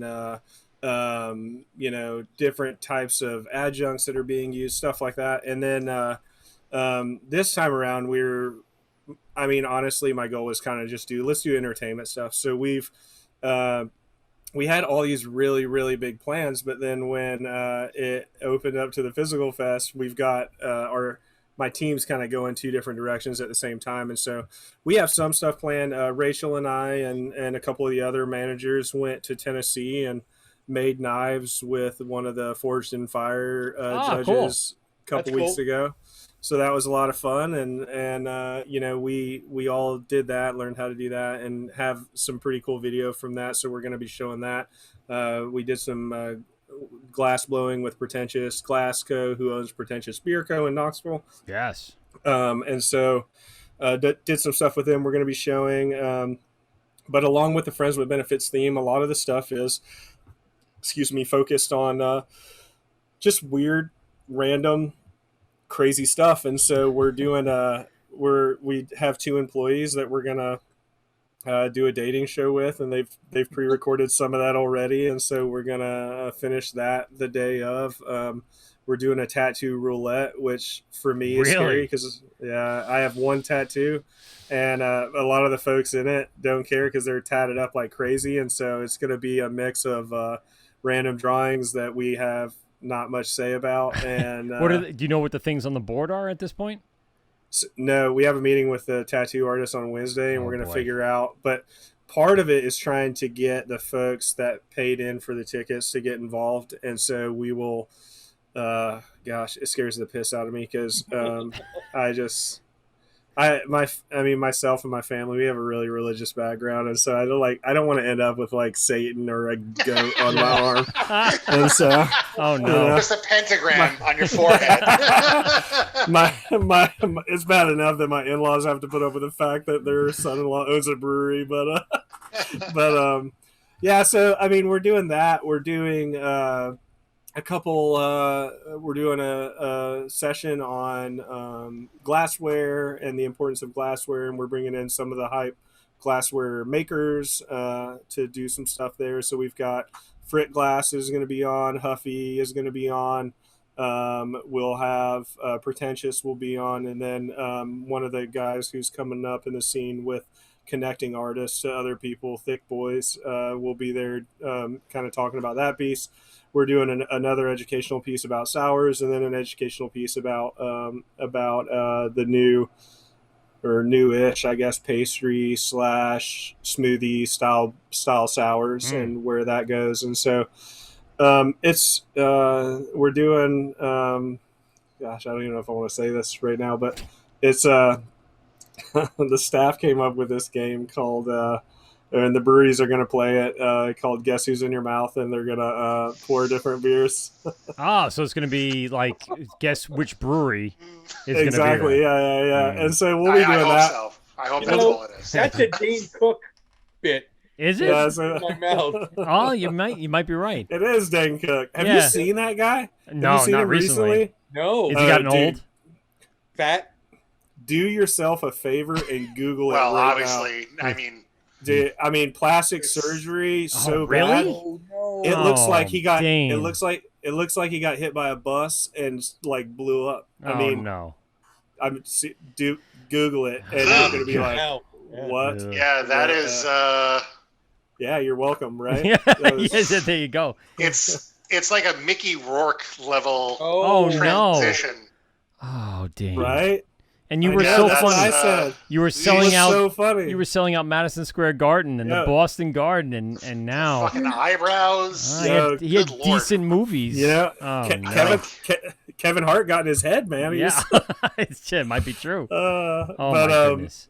honestly, anyways, we're gonna be doing a bunch of different funny stuff, and kind of keeping along with the Friends with Benefit theme, but we're also giving away $17,500 of the money made to charity. Nice. Part of it, one of the things is we wanted during COVID. It's been hard on charities, and so we gave the breweries a chance to bring charities from their home market in, and instead of pitting the best, you don't want to go to the best breweries in the country and be like, hey, it's going to be first, second, and third place, and if you don't, you didn't win. Sorry, bro. And so we came up with this idea of doing like a superlative, like you would in high school. Oh, that's a good idea. Oh, okay. Yeah. So it's very Most likely to sour a beer. Or It's a little more. Yeah. Yes, right. What the Look fuck at is him. up with his eyebrows? Oh my goodness. Oh, Dane wants to look God. surprised all the time. What That's is it. what? What What did happened? you do to yourself? Oh my goodness. Rachel's sitting here like, who the hell's Dane Cook? Yeah. No, You really don't know. I don't know. Oh, you know what? Man. Then, That's great. Then you know what? You probably are better off. Good for you. Because he reached. You'd such- be You really also don't disappointed. know what MySpace is. You're probably You're better off too. Yeah. Yeah. It was all just around the same time of Dame reached the pinnacle of comedy, and then what a fall from heaven he had. Yo, My goodness, no one kind His of reached brothers that steal level. like millions and millions Yes. of dollars from him too. Yeah. God. Yeah. Yeah, Poor he dude. was an idiot and left his brother in charge of his finances and never even questioned, like, oh, where's the $50 million that was in my bank account? Oh, yeah, that's right. It's gone.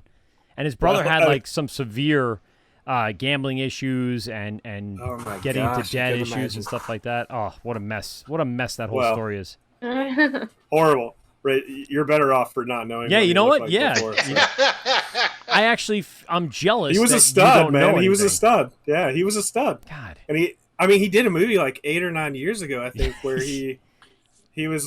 I don't remember the whole take on it. It was some like weird dating movie, and then he Jessica disappeared, Alba. and- yeah, Right, and then yeah. and then one day I googled to see what he was up to, and I found pictures of him looking like somebody punched him in the face Oh, with a my bag of goodness. rocks. And he did But, Employee of the Month, which I thought was pretty good. Yes, And That wasn't great so movie. bad. There was a Amazing couple of good movie. movies that he did, and then Oh, and I've that was seen it. that movie. Yeah, the main You character know of who he Employee of is. the Month. Yeah. He's Like, great. based in Costco Yes. or Sam's Yes. Club or whatever. Yeah. Yeah, exactly. Yeah. That was pretty good. I mean, that was a mainstream movie, and then fall from grace, unfortunately. Right. Yeah. Poor guy. Well, anyways, the superlatives are a little more scandalous in nature, sticking with kind of the theme of the fest. I thought you quit on me there, Ray. Yeah. Well, I'm trying to turn it down a Well, little when bit. she's on her phone because the audio didn't work at the beginning, and so every time she gets a text or something, she wants to reply. It Yeah. actually mutes out the video. Well, so we have these 10 superlatives. 5 will be voted on for the online fest. 5 will be voted on here for the physical fest by folks that pay for each of those different options. And the first place for each one will get $1,000 to their charity back home. The second place will get $500, and third place will get $250. And you know, it literally is stuff like most likely to explode in your face. 450 North wins. Done. I mean, they won already.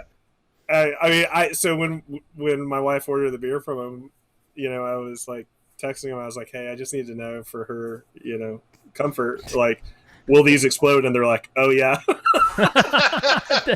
They're not shying away. No, that will. I don't know if they're letting people know this yet, so this might be a first. But they're buying a pasteurizer. They told me that the other day. Hey, look at that. Prepare yourselves for full nationwide distribution. Yeah, man. Yeah. They've gotten so much online hype though. At this point, they have to. If they want to strike now, because that's the only way they're gonna kind of make their way through here. Supposedly, ISIS was buying a whole bunch from them. Just roadside bar. Jesus, it's just everyone's. I've been raspberryized again. My slushy. No. Just got Terrible. I mean the whole hype around that. And listen, I'm sure, and I've never had one of their beers because they're not distributed here. But the only thing I know about them besides their taste is going to be the fact that they explode. They gotta fix that, and the only way to do that is to get it out there and to prove that they can produce a good product. Yeah, I mean, so when we had our beers explode, the Caterpillar beer, man, there was so much hype around that beer, and we had distributors that understood that side of it, and they were like, "We don't give a damn. Send it to us. We want it. We'll educate the consumer." And I'm like, "All right, yeah, if you want to buy, you know, 2 pallets of exploding beer, I'm totally not going to argue with that."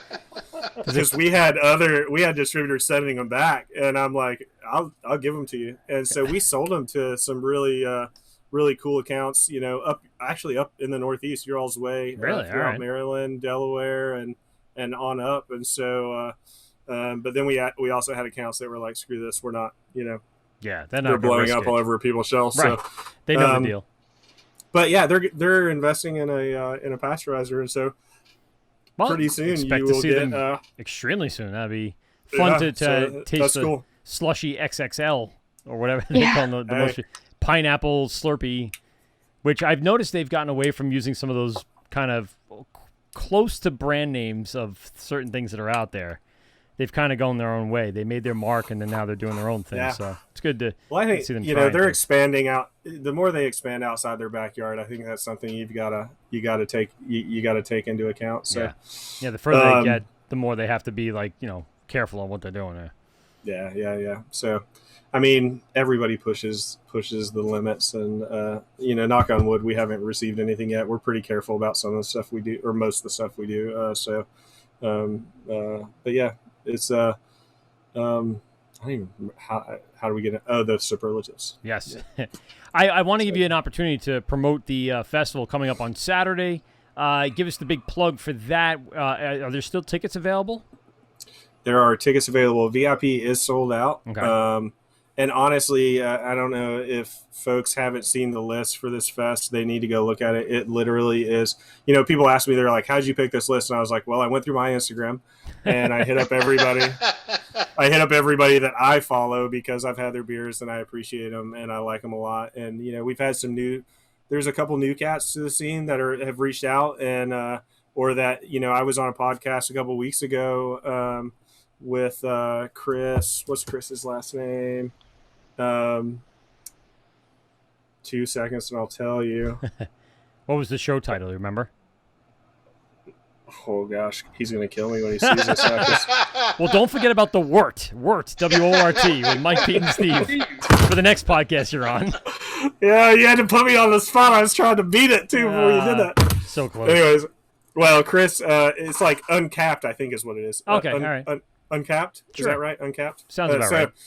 He's awesome dude, man. And he was like, hey, you don't have much PA representation. That's where I'm at. Let me hook you up with some of the dudes out here. And so he hooked us up with Fourscore, who I've talked to, and really cool dude. We're stoked about bringing him out. One of the ones that I'm most interested in, honestly, meeting and talking to is Full Tilt. Yeah. Because, if you look at their Untapped scores, it's one of those things of like they went from traditional to, overnight went from traditional beers that were they had average scores, and then now they have some of the highest rated pastry sour beers I've seen on Untapped. Crazy. You're talking like 4, 5, 8s for some of their beers, and I'm like, how the hell did you do that overnight? Ours has been a slow transition in that effect, honestly, and culminating with Rachel taking over and really just like making a lot of magic happen here. But it seemed like for them it was overnight. They just went from traditional styles to that. And I had talked to him on the phone and was like, honestly, I just want to talk to you and hear that story because I'm impressed. Like, yeah, it's pretty cool. So, Chris was able to hook us up with some of those folks, and so we've got a few folks that are newer to the scene. Let's see, who I'm going to pull up my list real quick. Was Perennial on there?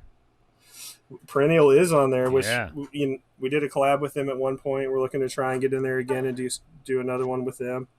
Now, did they come to you, or did you guys go to them, or did you even do that for the collab? Yeah.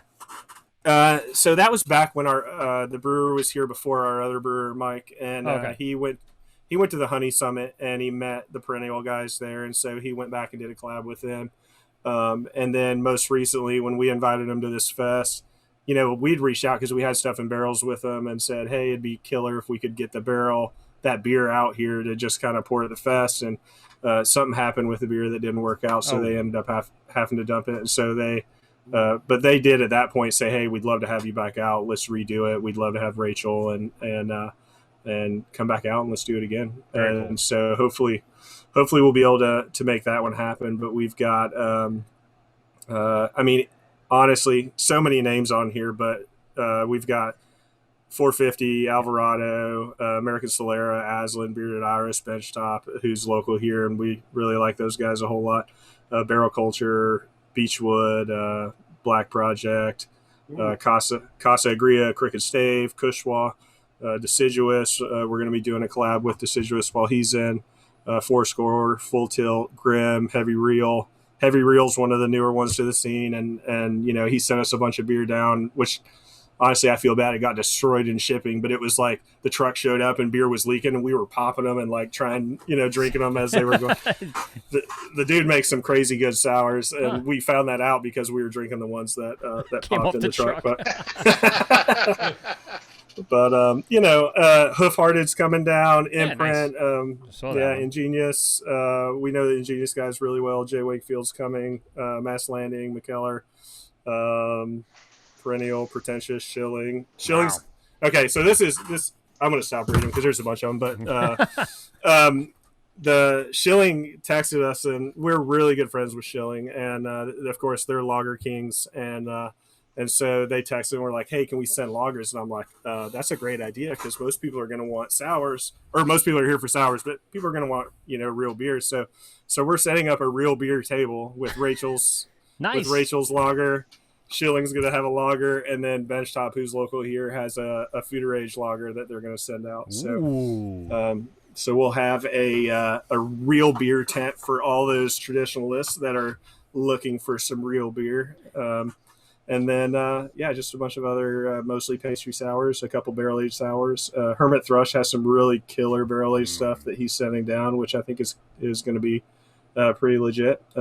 Tripping Animals sending us some cool stuff. Saw that. Yeah, Tripping Animals on the list, yeah. Let me tell you, people's palates are going to be wrecked after that fest.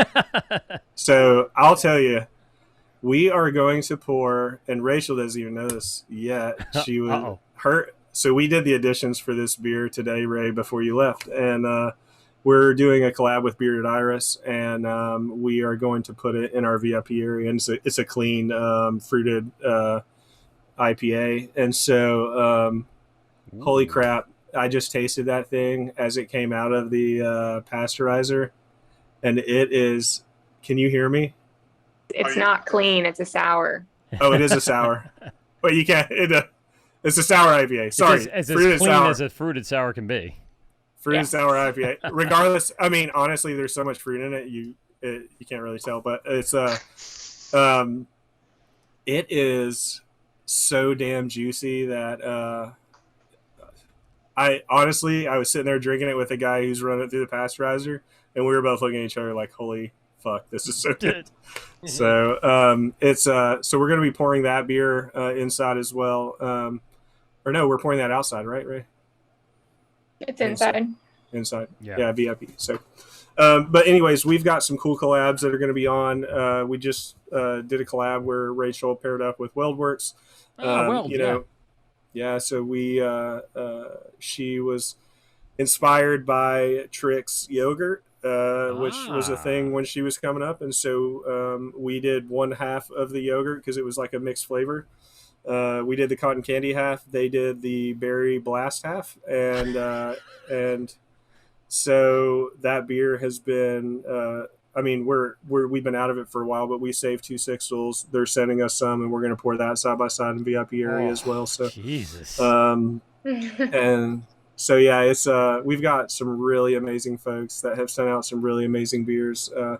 And honestly, for us here in Virginia, it's just to be able to introduce Virginia to some of these folks, I think is really, it's really cool. And to do it, at the end of COVID, and not only shine a light on what everybody else is doing, but also our amazing brewer that we have, I think is super, super awesome as well. So yeah, it's almost like a coming out of hibernation kind of deal, and people are going to probably lose their minds on the amount of flavors that they're going to pass through over the next 24 hours that Saturday. Where can people buy tickets, Russ?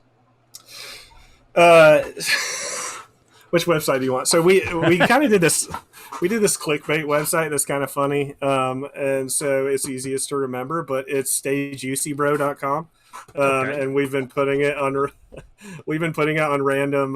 random signs and on the back of people's cars and shit like that.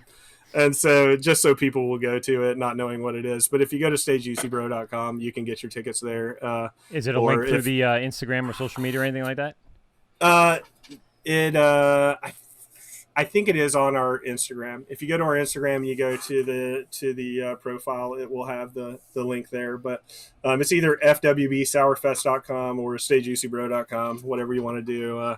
But I've told everybody this is a fest that if we weren't doing it, I would travel 6 hours for this thing. So it's I definitely think it's going to be worth it. Everybody's bringing at least 2 different beers. Some of them have 4 different beers, and so it'll be limited release of a lot of different things, and it will be well worth the time and the cash to come in and try these things out. So, and with the warmer weather coming up and everything opening up, now's the time to strike fast before some of these festivals really start to get ridiculous, like AC Beer Fest down June 4th and 5th that we'll be broadcasting live from. You guys are going to really strike while the iron's hot here, because this is like the first one that I've even heard of actually happening, at least on the Northeast or in the East Coast at all. So you guys are going to have a good turnout. If you need your tickets, go to Oozlefinch on Instagram. Just go ahead and type in Oozle, and you'll find it immediately. It's the only one out there on Instagram named Oozle. OOZLEEL? Whatever. Yeah, Ellie. You're right. And Finch, one of my favorite bands, by the way. So it always holds a place in my heart. Rachel, really quick, I got a quick question for you I wanted to ask you earlier, and I forgot. If you could have one piece of equipment in the brewery right now that you guys don't have, besides the pasteurizer, what would it be? Odor. A cool ship. She's asking it, saying, I want a cool ship. That surprises me, actually. That surprises me. Or floors that slope properly. Oh, no. Shots fired. You You can just claim that that's a settling ocean beach. I guess Yeah. whatever you call it. The island itself is settling, so it's just improperly settled. Yeah, I definitely, paid for- definitely a cool ship. I think that would be awesome. Yeah. I paid I for was going to slip say, floors. you're We probably just just going didn't to get a get lot it. of squeegee. That might be. You could blame your What- contractor, Russ. It's true. No, honestly, Foeder Crafters of America, they have like a solid wood cool ship that Ooh, they shit. make. Holy shit. Have you seen it? Jeez. You gotta go on their Instagram and look at it. But We're that following thing them, but is- I don't know. is legit. I don't travel to it specifically, so now I will. So check Dude, them they out. posted it about 6 months ago, and my comments on there is like must have. That's what I want. Followed up by Rachel's comments of must have, want have. Hey, Yeah. She Hashtag said cool get me shit. this. Like that's not what I expected. So honestly, Ooh. that makes me really happy. There you go. I expected lagering tanks is what I expected. Well, that too, but that's a side of lagering with Yeah. a main course of cool ship. Rachel, Russ, you guys have been awesome, man. I really appreciate you guys' time spending with us. Best of luck on the festival coming up on Saturday. Go to, again, Oozlefinch on Instagram, Facebook, Twitter, anything that you can find, and buy your tickets for Sourfest. There's probably only a few left, and as soon as people get the word that this is actually happening and that everything's opening up, I guarantee you're going to have a flood of people in the next few days, buying up the rest of those tickets that are available.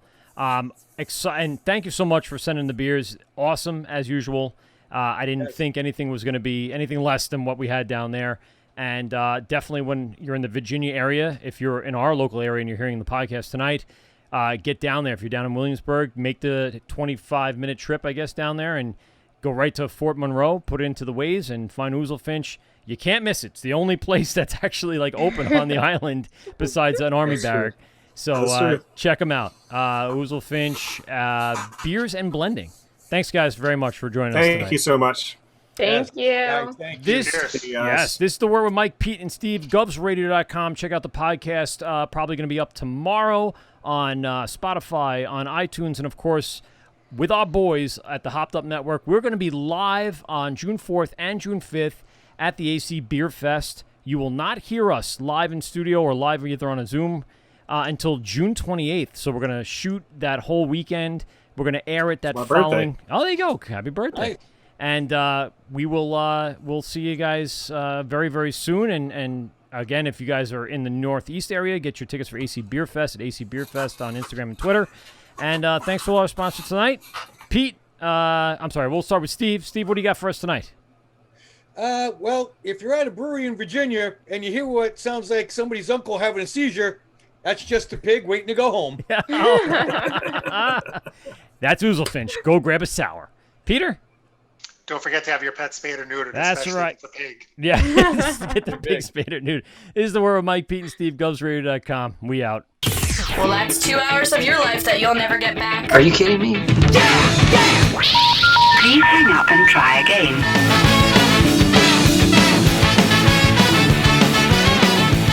This has been The Wort on Govs Radio. I hope you're drunk enough.